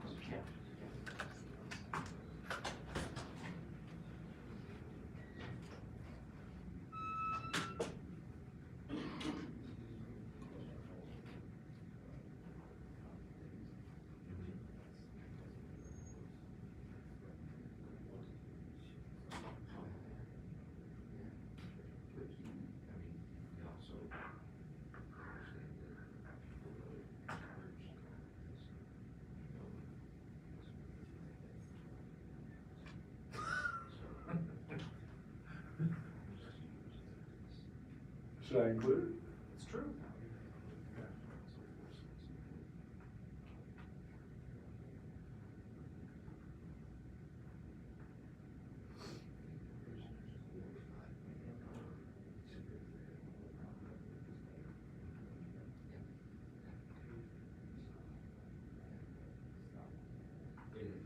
Okay, so that's what I'm gonna start with. And then I guess we move into current rules.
Oh, I meant yours. You have to look pretty far back to that, because we're pre-parallel years. And I do admit to them, but not during marriage, sorry. Likewise.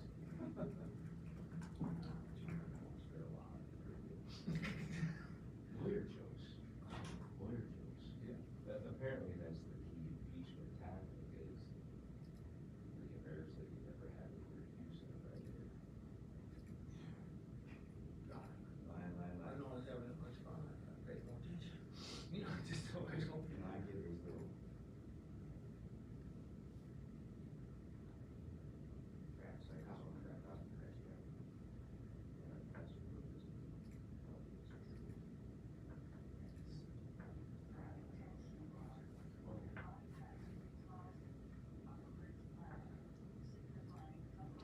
It should be illegal.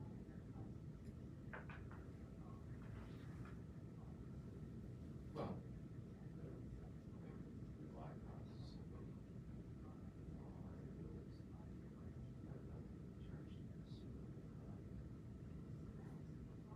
That's the perjury.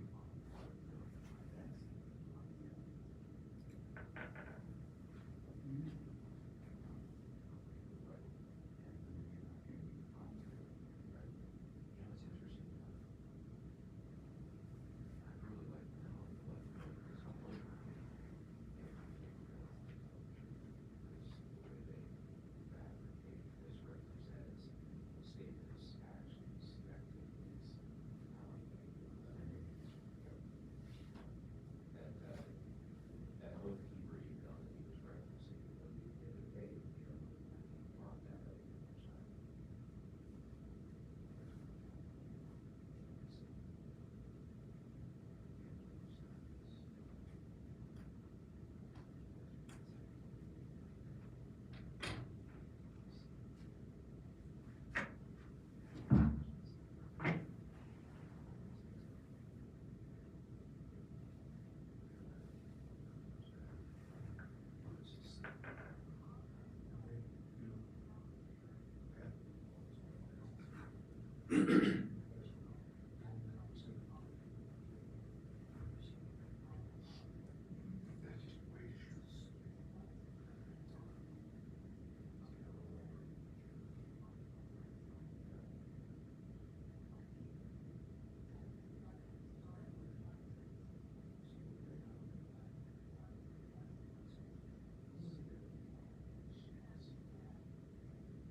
When I was about 5.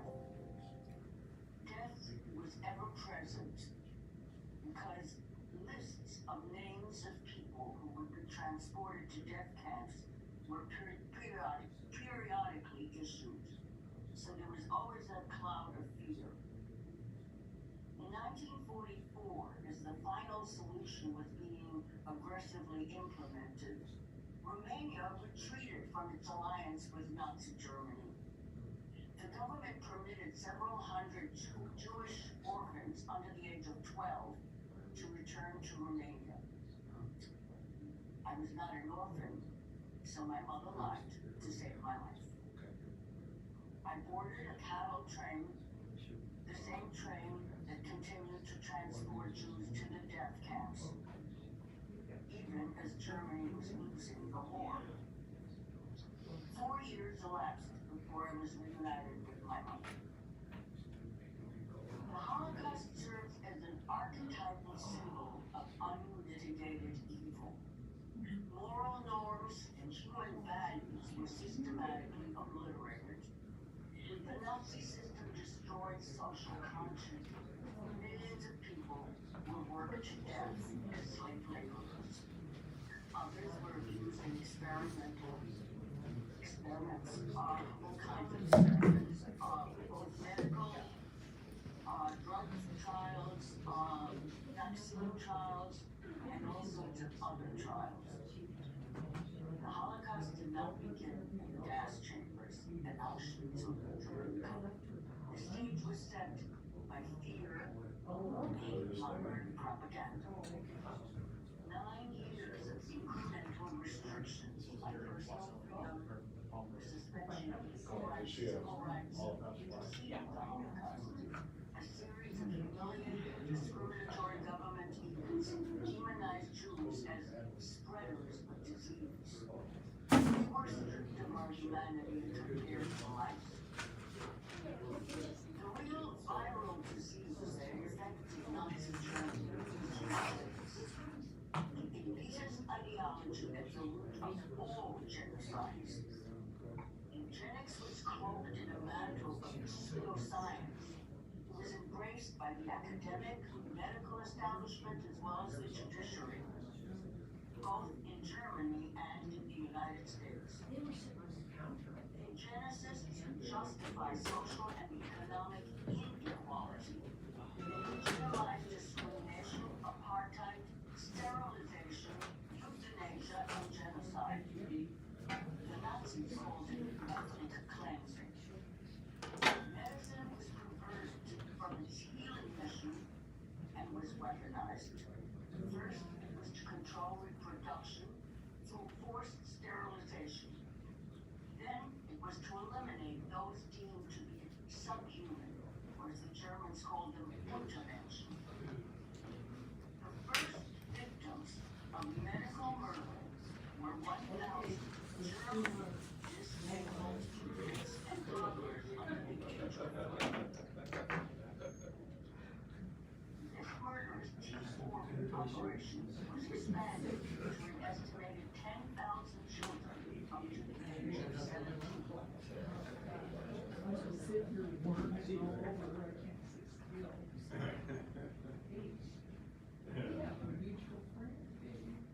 Yeah, I guess we. No, another one.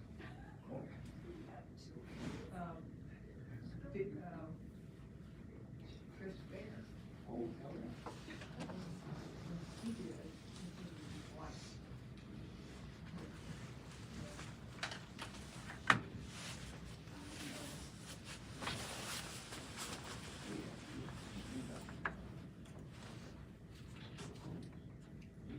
No, we used to work with him at these. Are you with ADM?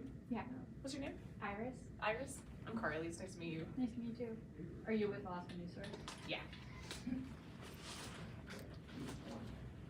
Is Zaz still covering the Masuno? Mm-hmm. Yeah, Okay. yeah. She's doing a lot more editing now, so that's okay, why. gotcha. Yeah. Are you typically Anchorage based? Oh yeah. Yeah. What about you? Were you? I'm Matsu based. Oh nice. Yeah. When they offered, I moved out here 2 years ago, and they offered, like, do you want to be like the Matsu? And I was like, yes. Don't want to make that commute every single day, especially with the weather that it's been. Like, been so grateful. Just like, Oh, yeah, yeah. sure, I'll go to the Palmer Courthouse, no problem. Yeah, like I enjoyed my commute this morning. Listened to the radio. It's listened not, to music. it's fine now, Right, but like when but- it was actively snowing, it was my personal nightmare. Yeah, that's exactly what I was thinking. Like I could never do this Yeah. on a regular basis. I thought I saw a lot more cars on the ditch this morning. It is, like, Well, it's pretty icy. it's pretty and stuff. icy, especially side roads right now in the valley are like, I was trying to go to a coffee shop the other day and I just like slid right past it. Yeah, like cause I live near like Potter's Marsh. Right? Oh, wow. Yeah. You're like south side. Yeah. That's where I grew and, up. And like I hit, like in my neighborhood there was like 4 people on the side of the roads, like traffic, like police, and then even on the highway I saw, you know, like 3 or 4. Because of So that, weird. I was like driving pretty slowly. I think people weren't very happy with me, but Yeah. I was like, I cannot I stuck in a ditch. I felt like, yeah, it was like, I guess, like it was more cars on the side of the road, because I guess a lot of people weren't driving. Yeah.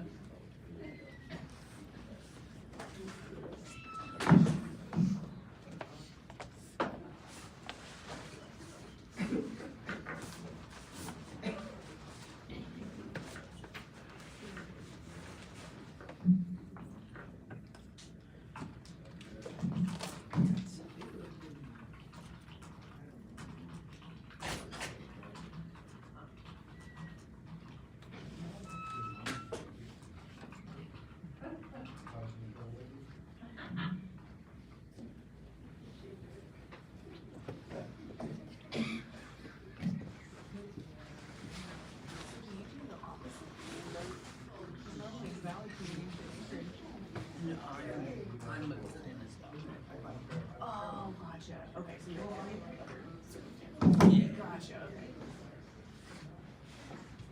Did you have to, you got to meet here all of last week too? Yeah. Are you all meeting separately? Yeah, I mean, I have a truck. Okay. It was actually the worst part. She makes sure I have my driveway. It's because Thank you all for tuning in here today. If you're just joining in, please like and share. The case is just about ready to begin. They got one more witness that's going to be taking the stand, and then at 1 o'clock it looks like we're going to have Stuart Rhodes, the founder and president of the Fed. Oath Keepers will be taking the stage, or the stand, so to speak, on the virtual level, maybe only telephonically, but he will be testifying today. Again, please like and share. Thank you guys all for being here today. First half of this was definitely worth rewatching all over again.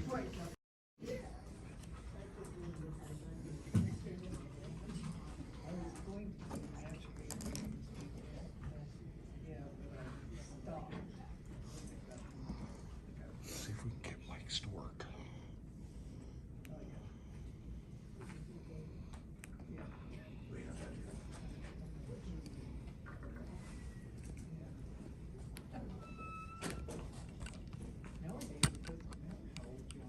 I mean, as long as you're legal.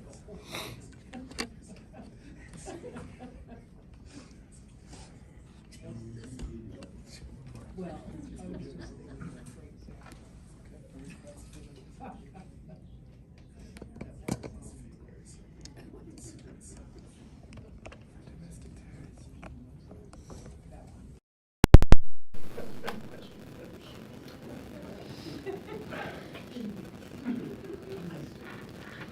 Any static this time? Well, yes. Yes. I try. Oh, darn. Mr. Horn's gonna be here next week. We just can't win in this building He today. is, I'm just gonna shut this one down. We're not gonna let it. Probably don't. No, it Probably leave that one either. I haven't seen him come to Mike yet. You know, I don't have the other. and given our limited juice. Why don't you make a call and triple it? Say what? I'm just kidding. You can get them to triple the bandwidth, can't you? Just make them Yeah. If so, you would have heard it before now. Yeah. What I'm trying to figure out is how you have the bandwidth and he doesn't. I'm just hotspotting my phone. Do what? I will note for the record that both of those videos, all three of those videos had a little bit of lag and difficulty. It is a equally displaced lack of bandwidth for the record. But I'm just using my phone because the court one's not working for me. Right, yeah, so that's what I did on mine too. Yeah. Who's your provider? AT&T. Okay. Well, I'm using Verizon. I guess Verizon is not as good as AT&T. It's supposed to be better usually. Yeah.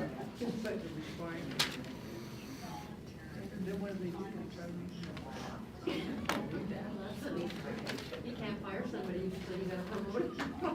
They did in the Coast Guard, you know, you get a captain that runs a ship, move them around to Africa. Yay.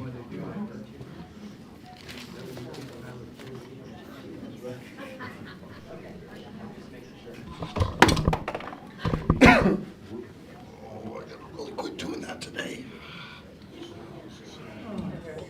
Oh, it was great.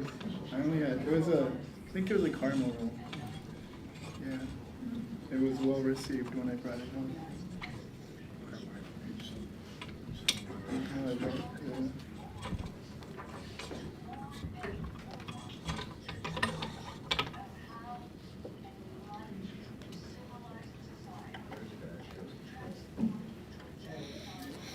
He's like, this guy here can't find.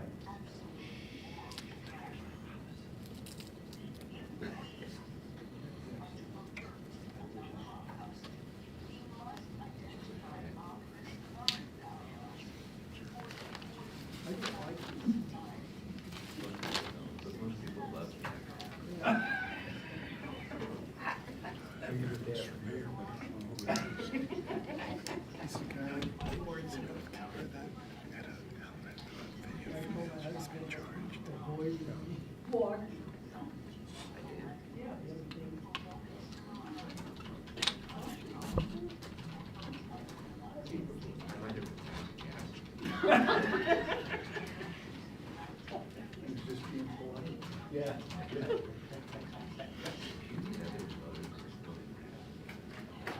Brian. Please be seated.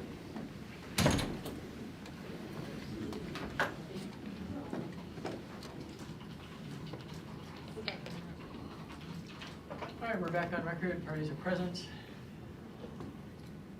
Mr. Miller, are you ready to proceed? I am, Judge. We should have Stephen Horn in the waiting room. I can see him on the Zoom. Mr. Horn, are you able to hear us? Yes, sir. All right, please raise your right hand. Do you swear or affirm that the statements you will provide in today's hearing are the truth, the whole truth, and nothing but the truth? I do. All right, go ahead.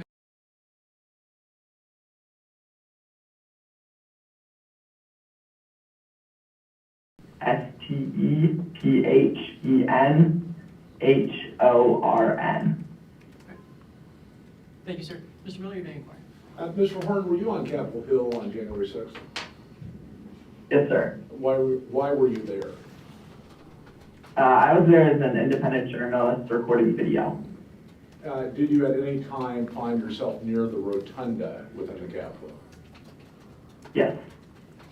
Did you have an opportunity to see any oath keepers near the rotunda? Yes, I saw several oath keepers in a room right off the rotunda. How many oath keepers did you see? There are 5 to 6 in that room. And how do you know them to be oath keepers? They had oath keepers like patches or logos on their equipment or clothing. What did you see them doing?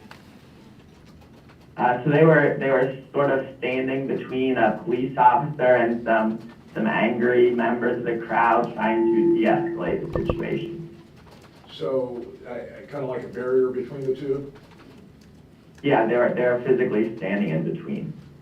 And from your perspective, were they protecting the police? Yeah, I believe so. Do you have Exhibit A? I sent that to you earlier, I think yesterday. Yes. Is it a fair representation of what you saw on that day?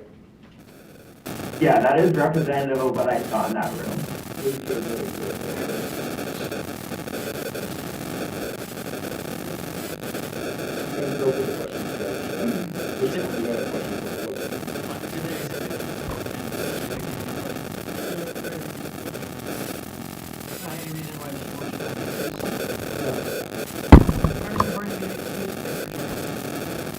Thank you.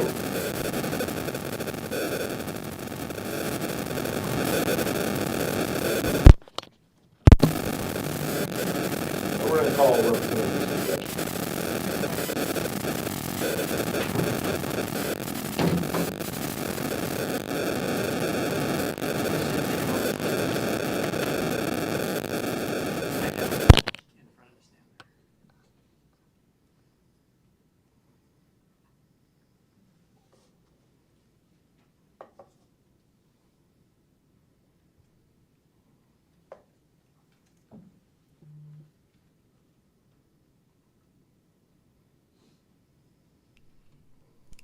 Mr. Dedukian, are you going to do cross-examination? Do you think you'll use the lectern, or do you think you'll stay seated? Whichever you prefer, Your Honor. I think we're trying to limit the number of pads we have going because of the bandwidth. I'm happy to stay seated like I was with the last one. Okay, thank you. They may have audio attached to them, I don't know.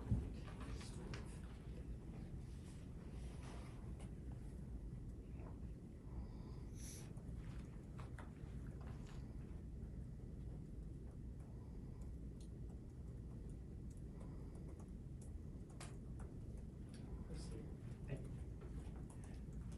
All right, Representative Eastman, you were previously placed under oath when you testified last week, so you're still under oath today. Mr. Miller, you may inquire. So, Mr. Representative Eastman, I first want to go through a little bit of your background. I don't think that's before the court yet. Where did you go to undergrad? I began when I was in high school at Orange Coast Community College, and then also took classes at Coastline Community College. And then after that, I graduated high school, and I went to West Point. What attracted you to the academy? Many things. I think the history was a big part of it. Being a lover of American history, having an opportunity to learn leadership.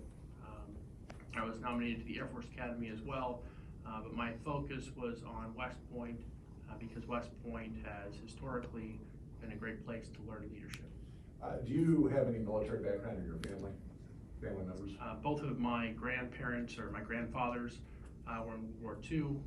My paternal grandfather was in the Army Air Corps, and my maternal grandfather was in, or actually the other way around.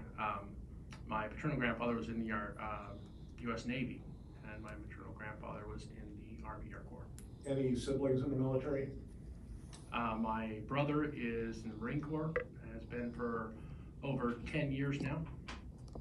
And when you graduated from West Point, what branch were you assigned? I chose military police. Law enforcement, is that right? Correct. Do you have any law enforcement experience in your family? Yes. Both of my uncles served for sheriff's departments for over 20 years. One of my uncles served in California, working on sheriff's department helicopters. Another was a sheriff's deputy in Colorado. I also married into a law enforcement family. My father-in-law was a police officer for over 30 years.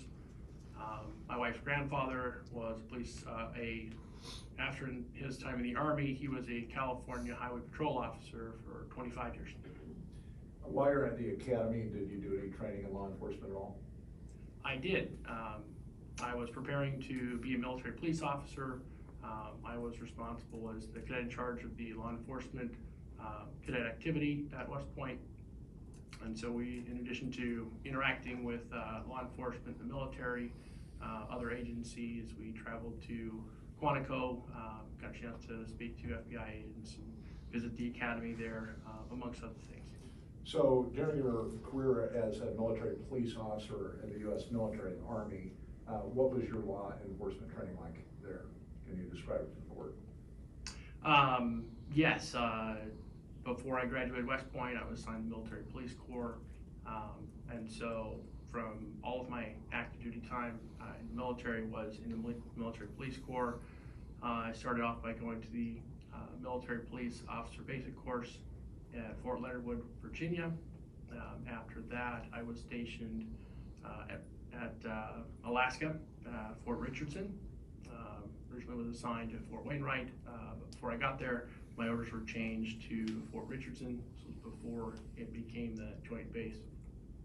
And during my time there, I spent a year in Afghanistan as a military police officer, performed security missions, had the opportunity to serve as a summer court marshal for the military police battalion several times, as an investigator for various reports that I was asked to provide, both at West Point and then also as a military police officer. And then also, most recently, my last assignment in the military police corps was as the branch chief for force protection anti-terrorism for the presidential inauguration, AFIC, the Armed Forces Inaugural Committee for Vice President Biden and President Obama's inauguration in Washington, D.C. So were you present during that inauguration in 2016? I was there in D.C. for 7 months. Did you have an opportunity to work with the Capitol Police during that time frame? Yes, we worked very closely with Capitol Police, also the Bureau, Secret Service, and other agencies that were involved in security or logistics for the inaugural events. During your training in the military or even outside of the military, did you have opportunity, other than this inaugural event, to work with federal law enforcement? Certainly. Worked with federal law enforcement here in Alaska, as well as pretty much everywhere I went with the military, trained alongside FBI and other agents, had regular meetings with the FBI and other law enforcement in Alaska at the FBI offices in Anchorage. I was the liaison to the FBI and the Joint Terrorism Task Force when I was a captain. Any work with any federal SWAT teams? Yes, I was the certifying officer for the SRT for Fort Richardson, and I participated and helped lead some of their training as they were getting ready for their qualifications. So one of the things I want to ask you about is, well, first, what's your current office? My current office? Correct. I am currently a legislator in the Alaska House of Representatives. What else do you do? That is most of my time.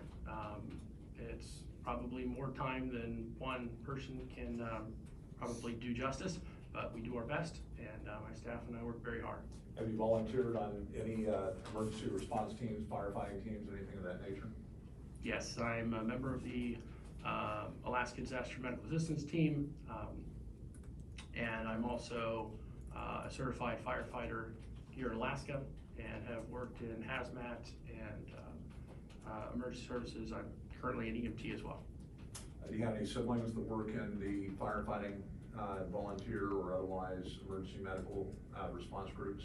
My brother and I started working with police and fire in high school, and he's a career firefighter in Texas. So what's before this court? I just wanted to have the court get to know you just a little bit. You have children and family? I do. And how many children? 4 children. Okay.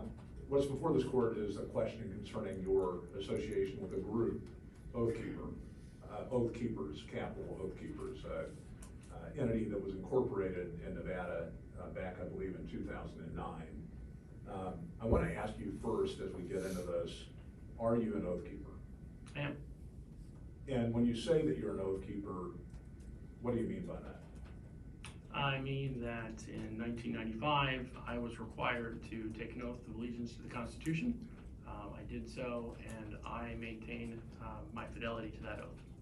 And so when you say that you're an Oath Keeper, do you mean that in the lowercase sense? Or when you say that you're an Oath Keeper, do you mean that in the uppercase sense? In other words, the organization that was incorporated in Nevada in 2009?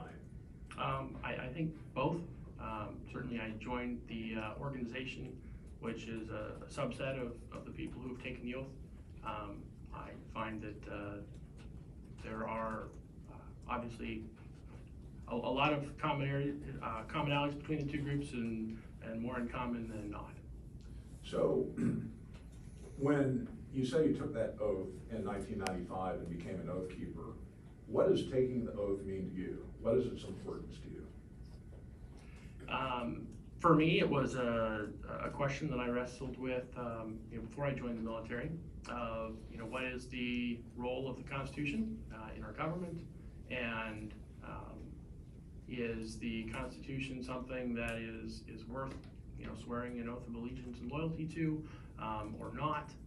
I had a chance during high school to study constitutional law, and got an opportunity to understand, at least from a high school student's perspective, what our government is, how it works, be involved in our county Republican Party, and have a fair, I guess, for a high school student, good understanding of how it works and why the Constitution is important. And without the Constitution, our government falls apart.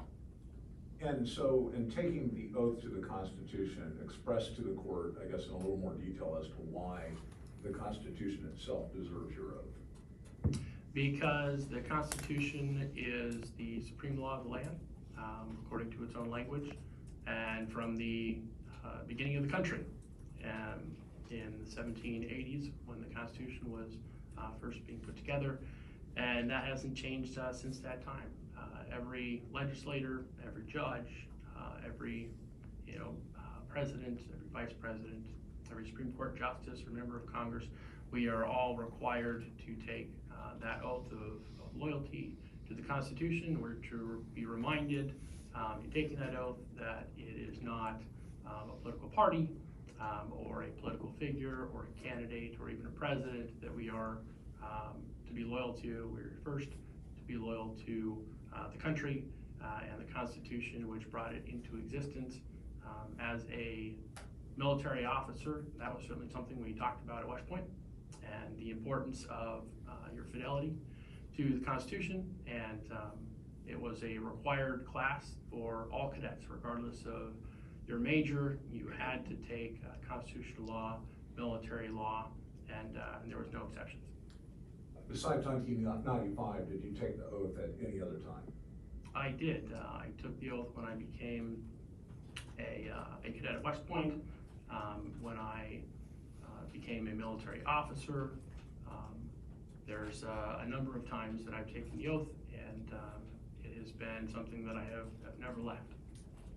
Did you take the oath as a legislator? I did. Each time the legislature convenes at the beginning of the first session after the election, all legislators are required to take that oath per the U.S. Constitution. So I have taken that oath as a legislator now 3 times. Okay, and I'm gonna, Your Honor, if I can approach and hand you what's been marked as Exhibit AI.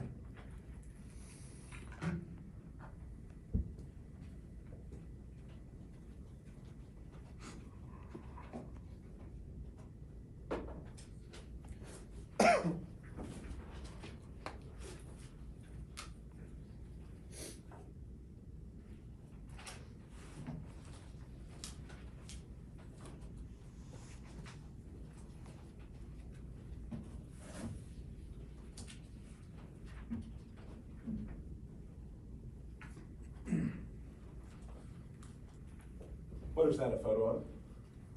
I guess there's actually 2 photos on that exhibit. What are those photos? There are. That's myself, Lieutenant Governor, in his office. One of them has my family members as well. He administers the oath to legislators, so he administered the oath, and we were signing the oath of loyalty to the Constitution. And when about were these photographs taken? On the first day of the legislative session. What year? I think that year, since it's been multiple times, would have been 2017. And are you prepared to take that oath again when you take office in January? I am. Without reservation? Without reservation. Move to admit Exhibit AI. No objection. All right, AI is admitted.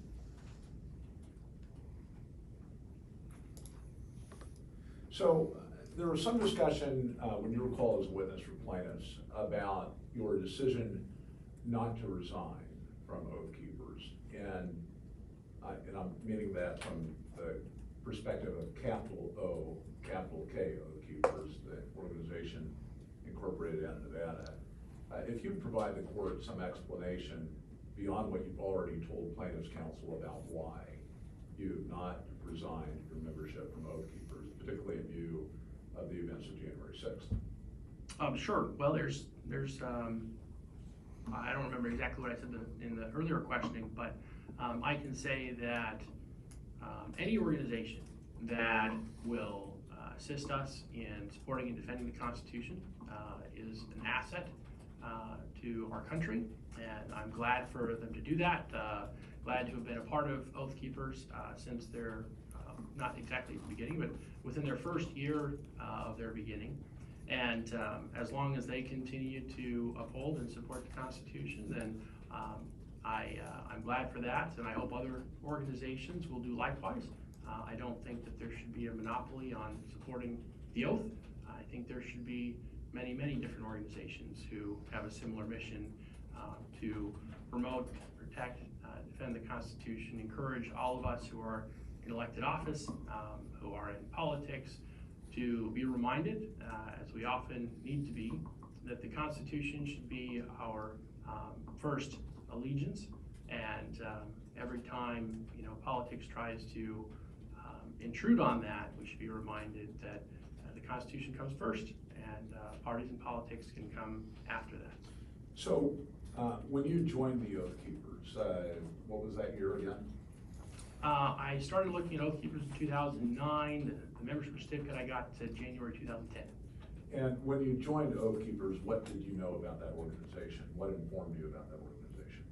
I think it was mostly just looking at their website. And were the bylaws on the website? To your I think they were. The bylaws, the 10 orders we won't obey were on the website. And it would have been the end of 2009, whatever was on the website at that time. And then just from talking with other friends who had made mention of it, pointed me to it, that kind of thing. And with respect to the bylaw, the 10 words we won't obey, the other information that you saw on the website at that time, any disagreement with those propositions? No, not that I could find. And when you define Oath Keepers, again, the group that's incorporated out of Nevada, what is the most important aspects of that organization in your perspective? What defines the organization? The mission. The name and the mission, I think, are synonymous. It is about coming together as former members of law enforcement, former military veterans, or many of us who have been in both arenas, and being able to simply encourage one another to be loyal to the oath. And with respect to what you understand is going on in this case, if in fact the Oath Keepers is found to be an organization that by force or violence advocates for the overthrow of government, what does that mean for members of Oath Keepers? I think that means that all of the members would have to no longer be members, so there would no longer would be an Oath Keeper. So is any part of your refusal to resign your organization, does it have anything to do with your constituents? Absolutely. What? Well, I understand, I don't know them personally, but I understand there are hundreds of members of Oath Keepers here in Alaska. I'm quite certain many of them are in my district, and that would then be an unfair characterization of their loyalty to the Constitution by having someone come in and assert that they aren't loyal to the Constitution, and that there's consequences and penalties. Legally speaking, I think it's basically the exact same thing as if you were to be accused of being a spy for the Russian government, and not being loyal to our Constitution, but being loyal to Putin or some other foreign nation state or king or president, and that would mean that they could no longer have job opportunities. If they had certain jobs in government, they would have to lose their livelihoods. It would mean that they could no longer vote for candidates of their choosing that reflected their beliefs and principles, and for that and many other reasons, not to mention freedom of association and freedom of speech, my constituents would be directly impacted if that determination was wrongly made by a court or anyone in government. So what type of job opportunities would constituents that are members of Oath Keepers lose if in fact a decision was made that the organization advocates by force or violence for overthrow of government? Well, directly in this state, any public position would then be on the line, and our Constitution doesn't say only elected officials can't be agents of foreign governments or disloyal to the country and the Constitution. It says that no public officer. Public officer is very broad. Potentially anyone working in state government. When I became a state employee and I was working for Division of Military and Veterans Affairs, we had an oath ceremony where all the new employees, myself included, were administered the oath of office as a state employee by the director of the Division of Homeland Security and Emergency Management, and I'm quite certain that any other state employee like that would be impacted. I suspect, well, I know, as a city employee, that's also an oath you have to take. And I was looking at the charter of the municipality of Anchorage. If you're going to be involved in the municipality, you have to take that oath. Every assembly member in Anchorage has been required to take that same oath. And so if they're looking to work in any type of government position, our Constitution holds that if you are basically working for a foreign power, you're not working for our Constitution. You're therefore undermining our Constitution, and you should not be in government. So you referenced foreign forces now a couple of times with the Soviet spy comment, and now with the foreign power comment. Why do you perceive that as even relevant to this discussion? Well, if you go back to the history, in 1955 is when this language was proposed to be in our Constitution. And it comes from even earlier than that, 1950, so immediately following World War II, when the Korean conflict was taking place, when we were involved in military conflict, where our pilots were fighting pilots that were flying MiGs flown by Russian pilots. This is all the context in which these laws were first put in place. And this is, I don't think you can understand those words without understanding that historical context. You mentioned other things that you were protecting, freedom of association. What did you mean by that? And let me clarify the question. In not resigning, you were mentioning other freedoms you were protecting. You mentioned freedom of association. If you could give the court a little more context on that. Sure. Well, this first, this charge that's against me today wasn't initially made because I was an oath keeper. It was made because I went to Washington, D.C. And attended the president's speech. And so for 8 months, you had some left-wing groups petitioning the legislature to have me forcibly removed from office or resign, simply on the basis that I traveled to Washington, D.C. along with other Alaskans, some of my constituents. And so to say that my simply going to a political event, which used to be a free speech right in this country, and that my constituents, went to that event, therefore they're disloyal to the government, therefore they should resign, their positions as police officers or city employees or what have you, is just unfathomable to me. Have there been other efforts in the state legislature to remove you? Yes, so after that campaign failed, after 8 months of campaigning to legislators and petitions and so forth, they then began holding hearings on Oath Keepers. After the Oath Keepers membership roster was leaked, and it came out that I had, back in 2009 and 10, aligned myself formally with the organization. And that also took place. There were multiple committees that met to make decisions on that. There were senses of the House that were put to a vote. There were speeches about whether or not someone can be loyal to the government and being a legislator, being an oath keeper, and so forth. So yes, that was all part of the same campaign. It started out at the political activist level, and then it went to the legislator level, then it went to the Division of Elections level, and now post-election, here we are in this trial. So what party are you affiliated with? I am a member of the Republican Party. Are you popular within the Republican Party? I received the majority of votes in my elections each of the times that I've run for the State House, and I'm sure many of those who voted for me were Republicans. It's a Republican district. So with respect to the leadership of the Republican Party in the state, would you regard yourself as being popular amongst the leadership of the party? My loyalty is to the Constitution, not to the Republican Party. And there's some in the Republican Party that take offense at that. So in addition to protecting freedom of association and not rejecting Oath Keepers for organization, you also mentioned freedom of speech. What did you mean by that? Well, the ability to speak to your government, to petition your government, that also is in the First Amendment. We talk about the freedom of speech is to be protected. Within the same sentence, you have freedom to peaceably assemble. So along with about 1 million other Americans, I peacefully assembled in Washington, D.C.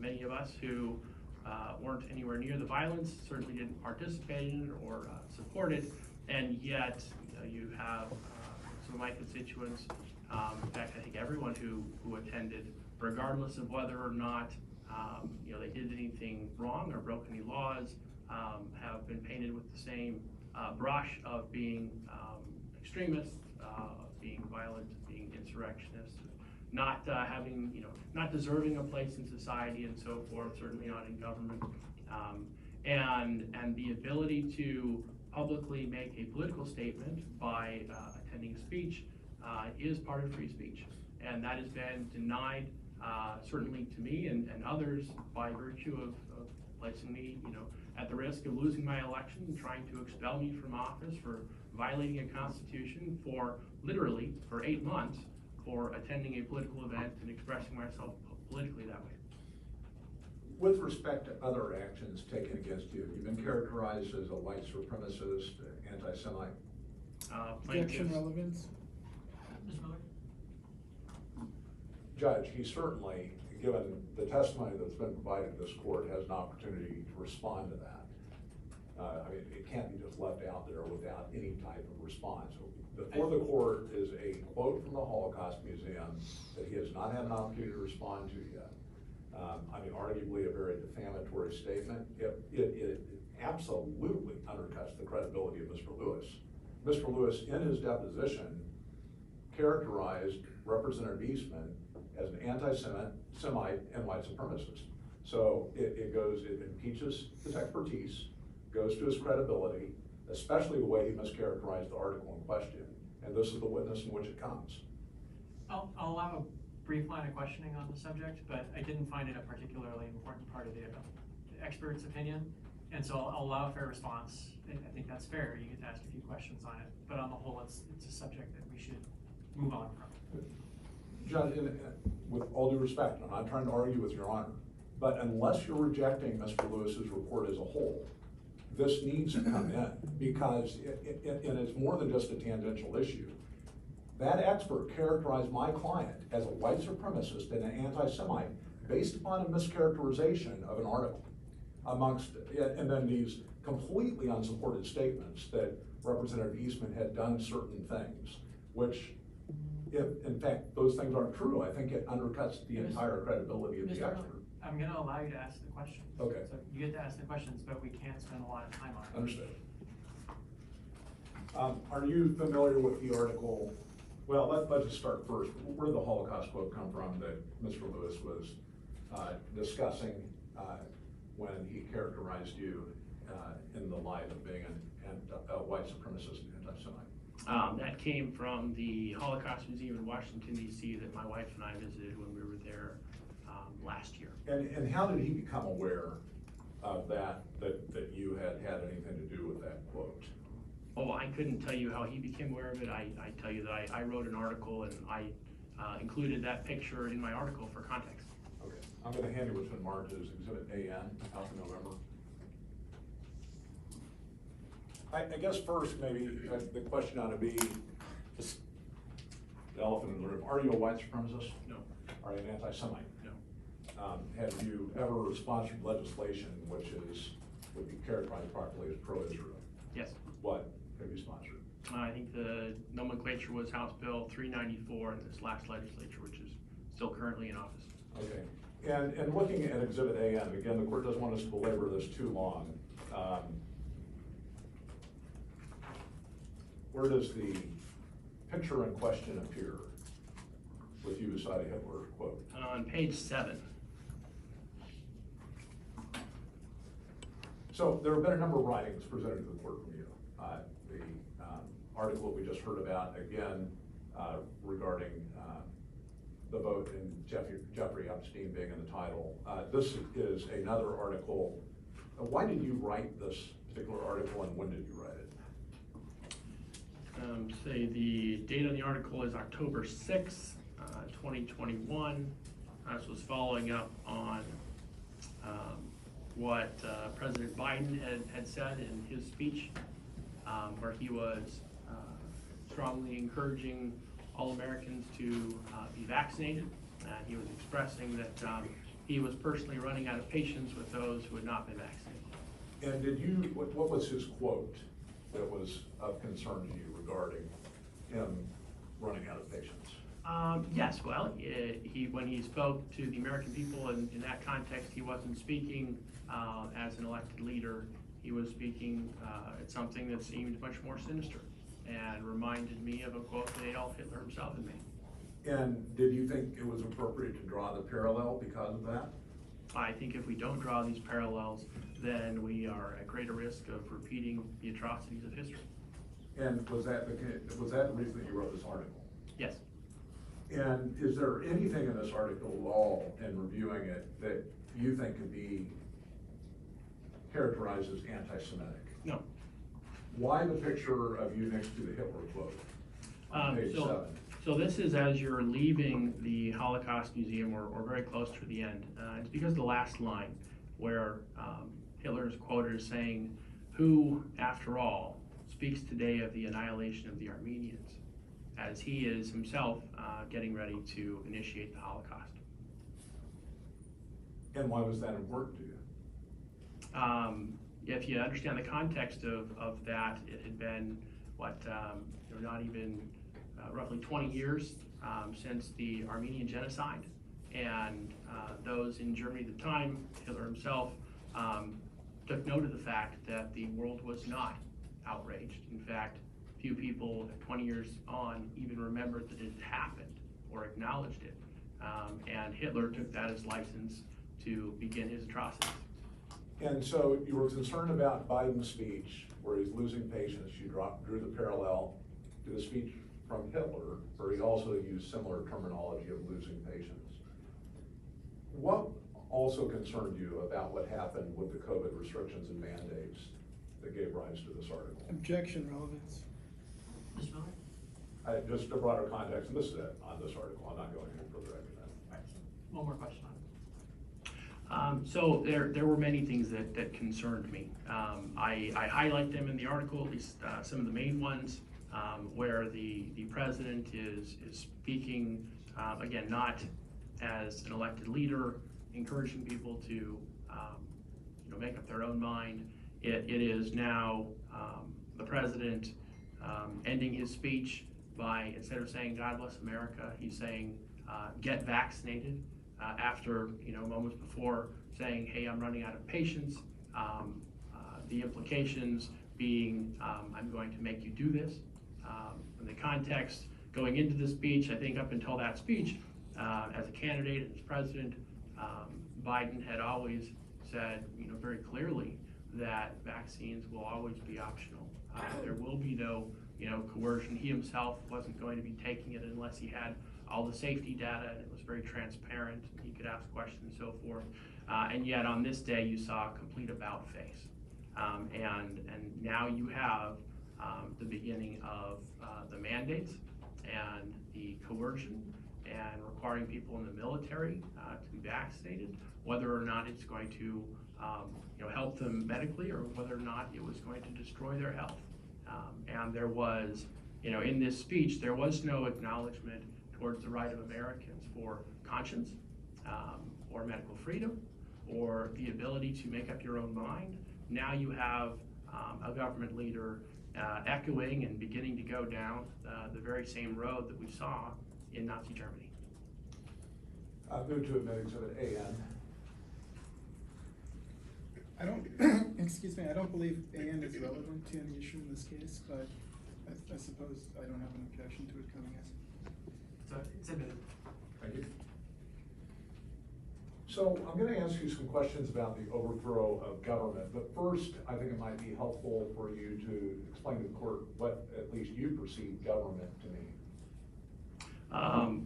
According to our constitutional form of government, the Constitution is our government. It directs its actions. The only actions our government takes that are legal and lawful are those that are permitted by our Constitution, and that goes for all levels of government. I've served as a employee and worked at the city, at the county, borough, and state and federal level. And the Constitution is not just applied to one or two of those, it applies to all of them. Is Nancy Pelosi individually the government? No. Is the legislature by itself the government? No. How about President Trump when he was president? Was he the government? No. So do you believe that the United States government should be overthrown? No. Do you believe that the state government, the state of Alaska's government should be overthrown? No. Why not? A reason not to overthrow the government, I guess I never bothered about having to come up with a reason not to overthrow the government. It's something that there's a place for government, and it can act to protect the rights of the people. Certainly the framers said that we have government, and it is there for the express purpose of protecting our rights. And it exercises its powers justly when it's doing so with the consent of the people. So it's never occurred to me that I should go and try and overthrow that which is protecting my family and I. Have you ever observed the overthrow of a government? I did. briefly when I was in Kyrgyzstan. I was there for the Tulip Revolution, and it was a mostly peaceful overthrow of government, but I think all the primary government actors, the president and so forth, were all obliged to resign or be kicked out of office and so forth. Government buildings were seized and occupied and so forth. And I was in Kyrgyzstan briefly during a part of that time. Do you believe that the efforts to force you to disassociate or disavow the Oath Keepers has anything to do with what's become known in cultural parlance as cancel culture? Absolutely. Why? The whole idea of having to cancel someone is central to what is taking place in the effort to expel me from the legislature, to kick me off the ballot, to overturn my election. I've been told, many times that you have to cancel certain people and individuals if you want things to go well for you in government, and if you don't, then you yourself will be canceled just by virtue of the fact, not of something you've done, but the fact that you haven't canceled someone else who's engaged in something that someone else doesn't like. And do you have a moral objection to cancel culture? Absolutely. Why? Because cancel culture is fundamentally anti-American. Fundamentally, if you start going down the road of cancel culture, you are cutting yourself off from the freedom and liberty that we have in our constitutional form of government. And you are setting yourself up to not be able to stand against tyranny. Because when tyranny comes, it will come initially, if history is any guide, on the fringes. And just like happened in Nazi Germany and many other places throughout history, it wasn't, the pro-Nazi Christian pastors that were, first on the chopping block. If you go back to one of the quotes from the Holocaust Museum, it's by a gentleman named Martin Niemöller, who was a Christian pastor in Germany, and was a war hero from the First World War, and was a friend and associate of Hitler.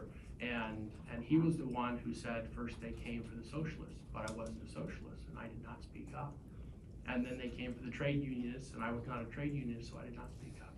And then they came for the Jews, and I wasn't a Jew, so I didn't speak up.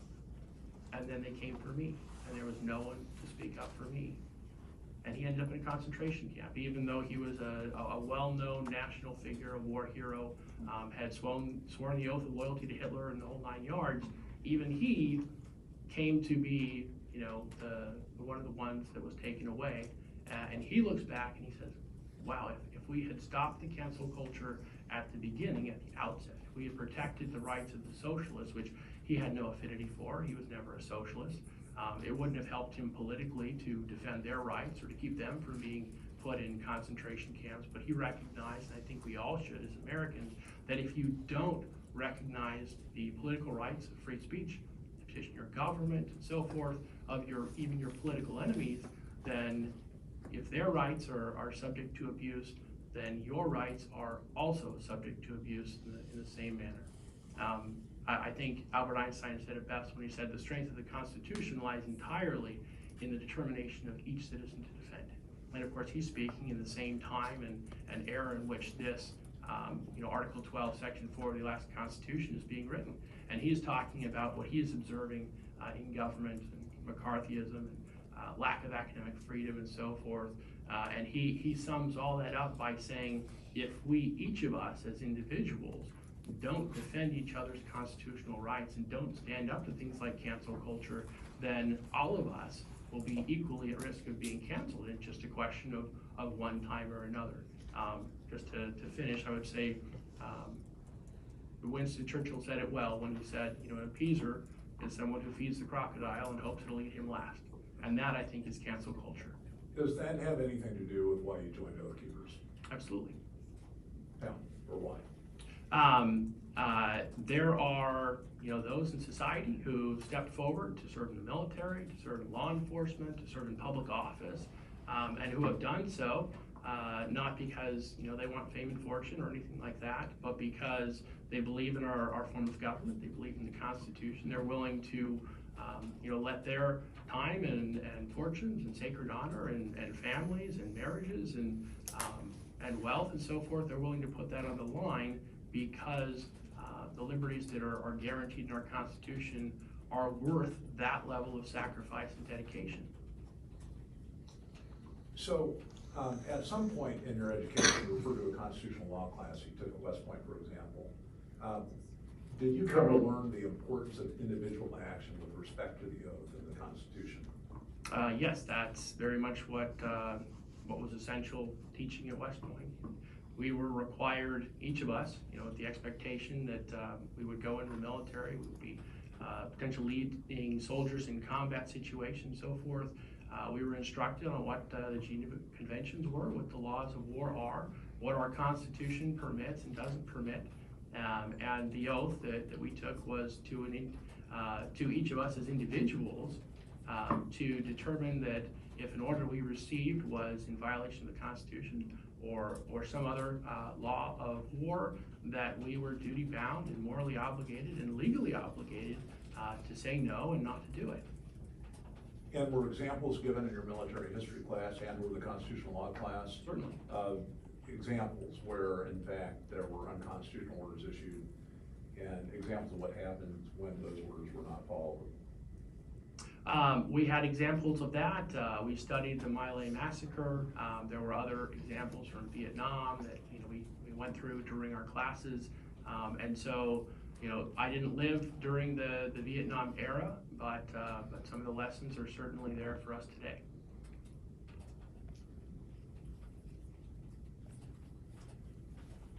So one of the things that came out in the experts' testimony were characterizations of the people that are associated with Oath Keepers and what type of political views they hold. There were a series of different things that were provided by, for example, expert Lewis, including anti-immigrant. I'm just going to go through the list. Are you anti-immigrant? No. And do you perceive others that you've met in Oath Keepers? Well, let me ask this first. How many other Oath Keepers do you know? I haven't actually met anyone through Oath Keepers. I've had people come up to me, after I've been at an event and whatnot, and they have said, hey, I'm an Oath Keeper, I was an Oath Keeper, so forth. But I never actually went to any Oath Keepers events, so I never met anybody through the organization personally. And I think you've already been asked in the form of discovery as to whether or not you had communication by email with Oath Keepers and the like. But any friends of yours, close friends that are Oath Keepers?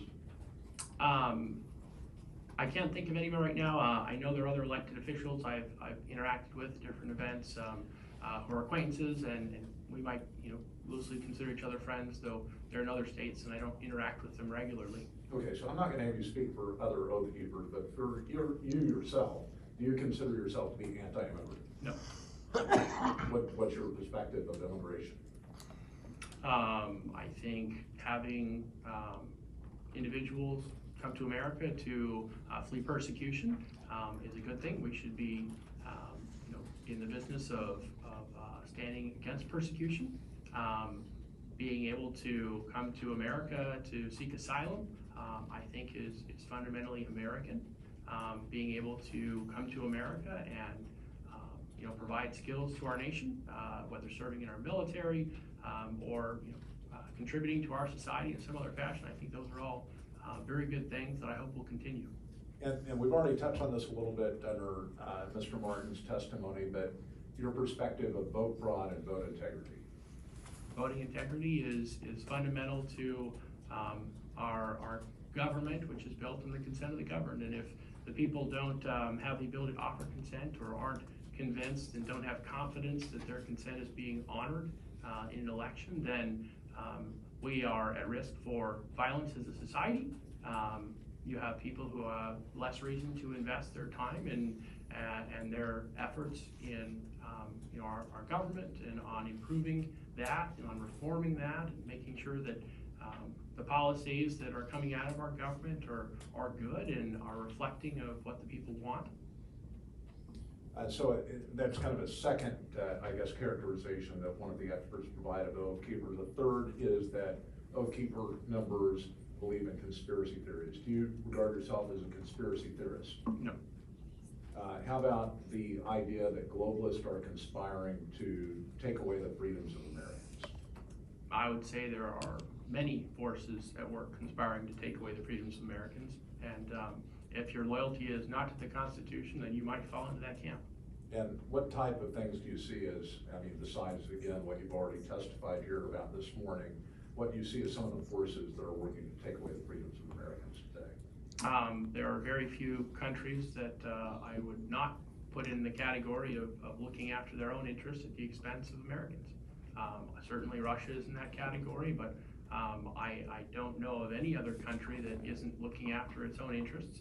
And maybe those interests line up with ours, and we can be allies on particular issues, but maybe they don't. And you know, if there's an opportunity for them to gain something for their advantage, for their people and their country, and it comes at the expense of America, I would expect that they would do so. Okay, I want to move next into some of the core underlying allegations of this case.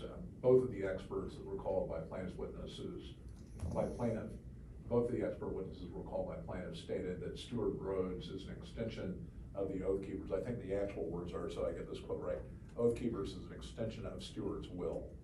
Do you agree with that statement? No, I don't think they have any understanding of what Oath Keepers actually is. Okay, so why don't you explain to the court why you don't agree with that statement? Oh, I've never interacted with Stewart coming into, you know, before this lawsuit. Never had an opportunity to be given any orders or direction from Stewart. He never told me that, gosh, you know, you have to go do this. You know, I'm your, you know, founder of Oath Keepers, therefore you have to obey me. There was nothing like that. I'm sure I don't know half of what Stewart Rhodes thinks, and I probably never will, but that's not been anything that I've been particularly concerned with as a legislator in Alaska. So there have been a number of emails and website postings that have been provided to this court that were reportedly authored by Stewart Rhodes. Do you recall how many emails you received from him, say, between November 1 and January 6th? Do you recall the number? My guess is probably 3, somewhere in there. And were any of those personal emails directly to you? No, he's never sent me a personal email. Okay, these were emails that, as far as you know, were sent to you and other members of Oath Keepers. Some 40,000 or more from what I hear. And those emails have already been presented in court. You've heard testimony about them from plaintiff experts, witnesses? Yes. And with respect to those emails, did you see any order or directive to you, David Eastman, or any other Oath Keeper from Stewart Rhodes? He had a call to action, so he was encouraging things, but there was no orders given. And did you see in any of those emails any call to overthrow government? No. There has been some testimony, again, by plaintiffs' expert witnesses regarding what was observed with Oath Keepers going into the Capitol, characterizing a particular formation as being a military formation. Having served in the U.S. military as a military police officer, did you get to engage in any infantry tactics? I never served in the infantry, but I'm loosely familiar with them from training at West Point. Okay, have you ever heard in military jargon stack formation? I don't know if I have or haven't. I know it wasn't something that we learned at West Point. I know some of the videos that I've seen about Oath Keepers at the Capitol have been described as being in a stack. I think that probably misses what's going on there. With respect to the 50 or 60 Oath Keepers in D.C. that was testified to by Mr. Lewis, or the 50 Oath Keepers in D.C. that was testified by Mr. Kreiner, did you know any of those Oath Keepers? No. Did you see any Oath Keepers in D.C. while you were there on January 6th? Yeah, there were some that were, you know, standing on the street or you know, at the speech that the president gave. They were providing security, so they were definitely a presence there. I didn't interact with any of them other than maybe, you know, hi as we walked by each other kind of thing, which I would have done with anyone. And when you saw them conducting security at the president's speech, what specifically were they doing? Or do you recall? You know, we got there before the president had started talking, and so there was a wait, and during the wait, they had their, I guess, a morning huddle of sorts. They had probably a dozen or so Oath Keepers, and they were having a little meeting. There has been a description of a signal chat group as a leadership chat group between members of Oath Keepers, again, no more than 50 to 60 of them. Were you part of that leadership chat group? No. When was the first time you even heard about that leadership chat group? I think it was probably just reading one of the indictments of the Oath Keepers at the federal level. And when was that you read it? Oh, goodness. I don't know. It wasn't 2021, I can tell you that. Very well. And Judge, this is the point at which I'm going to go into some written communication, so it might be a good break point. We have reached noon. It's probably a good point to take our lunch break and give you an opportunity to see if your next witness is available at 1. Well, obviously, if he is, we'll pause Representative Eastman's testimony, go through that, and then we can resume. Very well. Anything else to address before we break? No, Your Honor. No, Judge. Okay. You stand at recess. Back on record.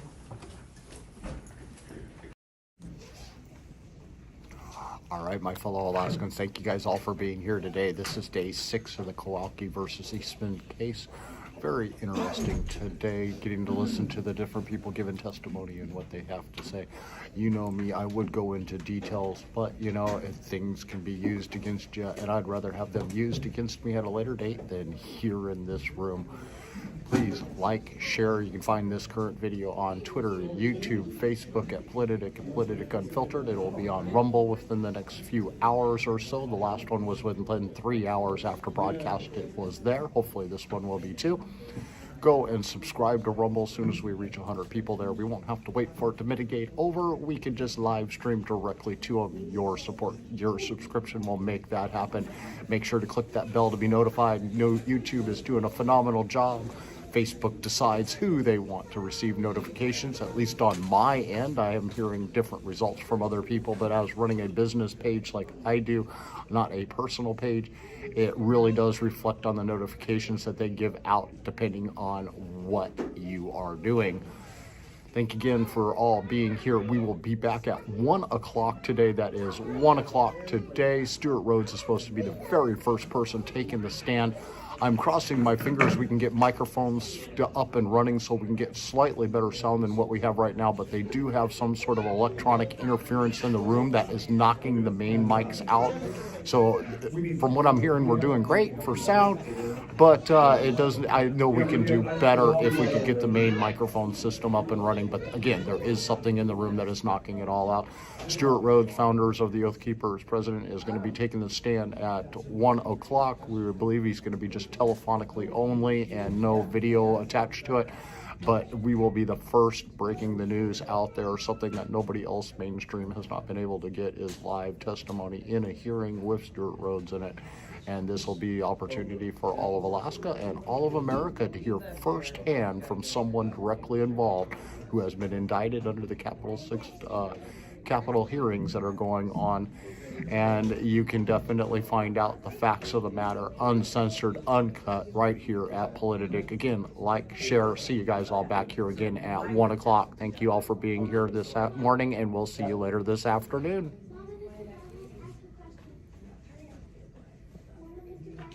The room is yours. What's that? The room is yours. Awesome. Is she there? I can, yes. Oh, awesome.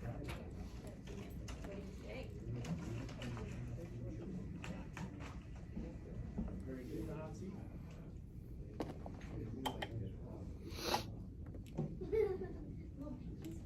And then, I'm gonna be disconnected. Well, I may stay connected to the Zoom because I got my phone in its hotspot. And given the problems that we're having with bandwidth, that worries me. I mean, will audio come through? Because you guys know how jumpy the video's been when it's coming through mine. Theoretically, we could have 7 more people call in. It wouldn't bother me.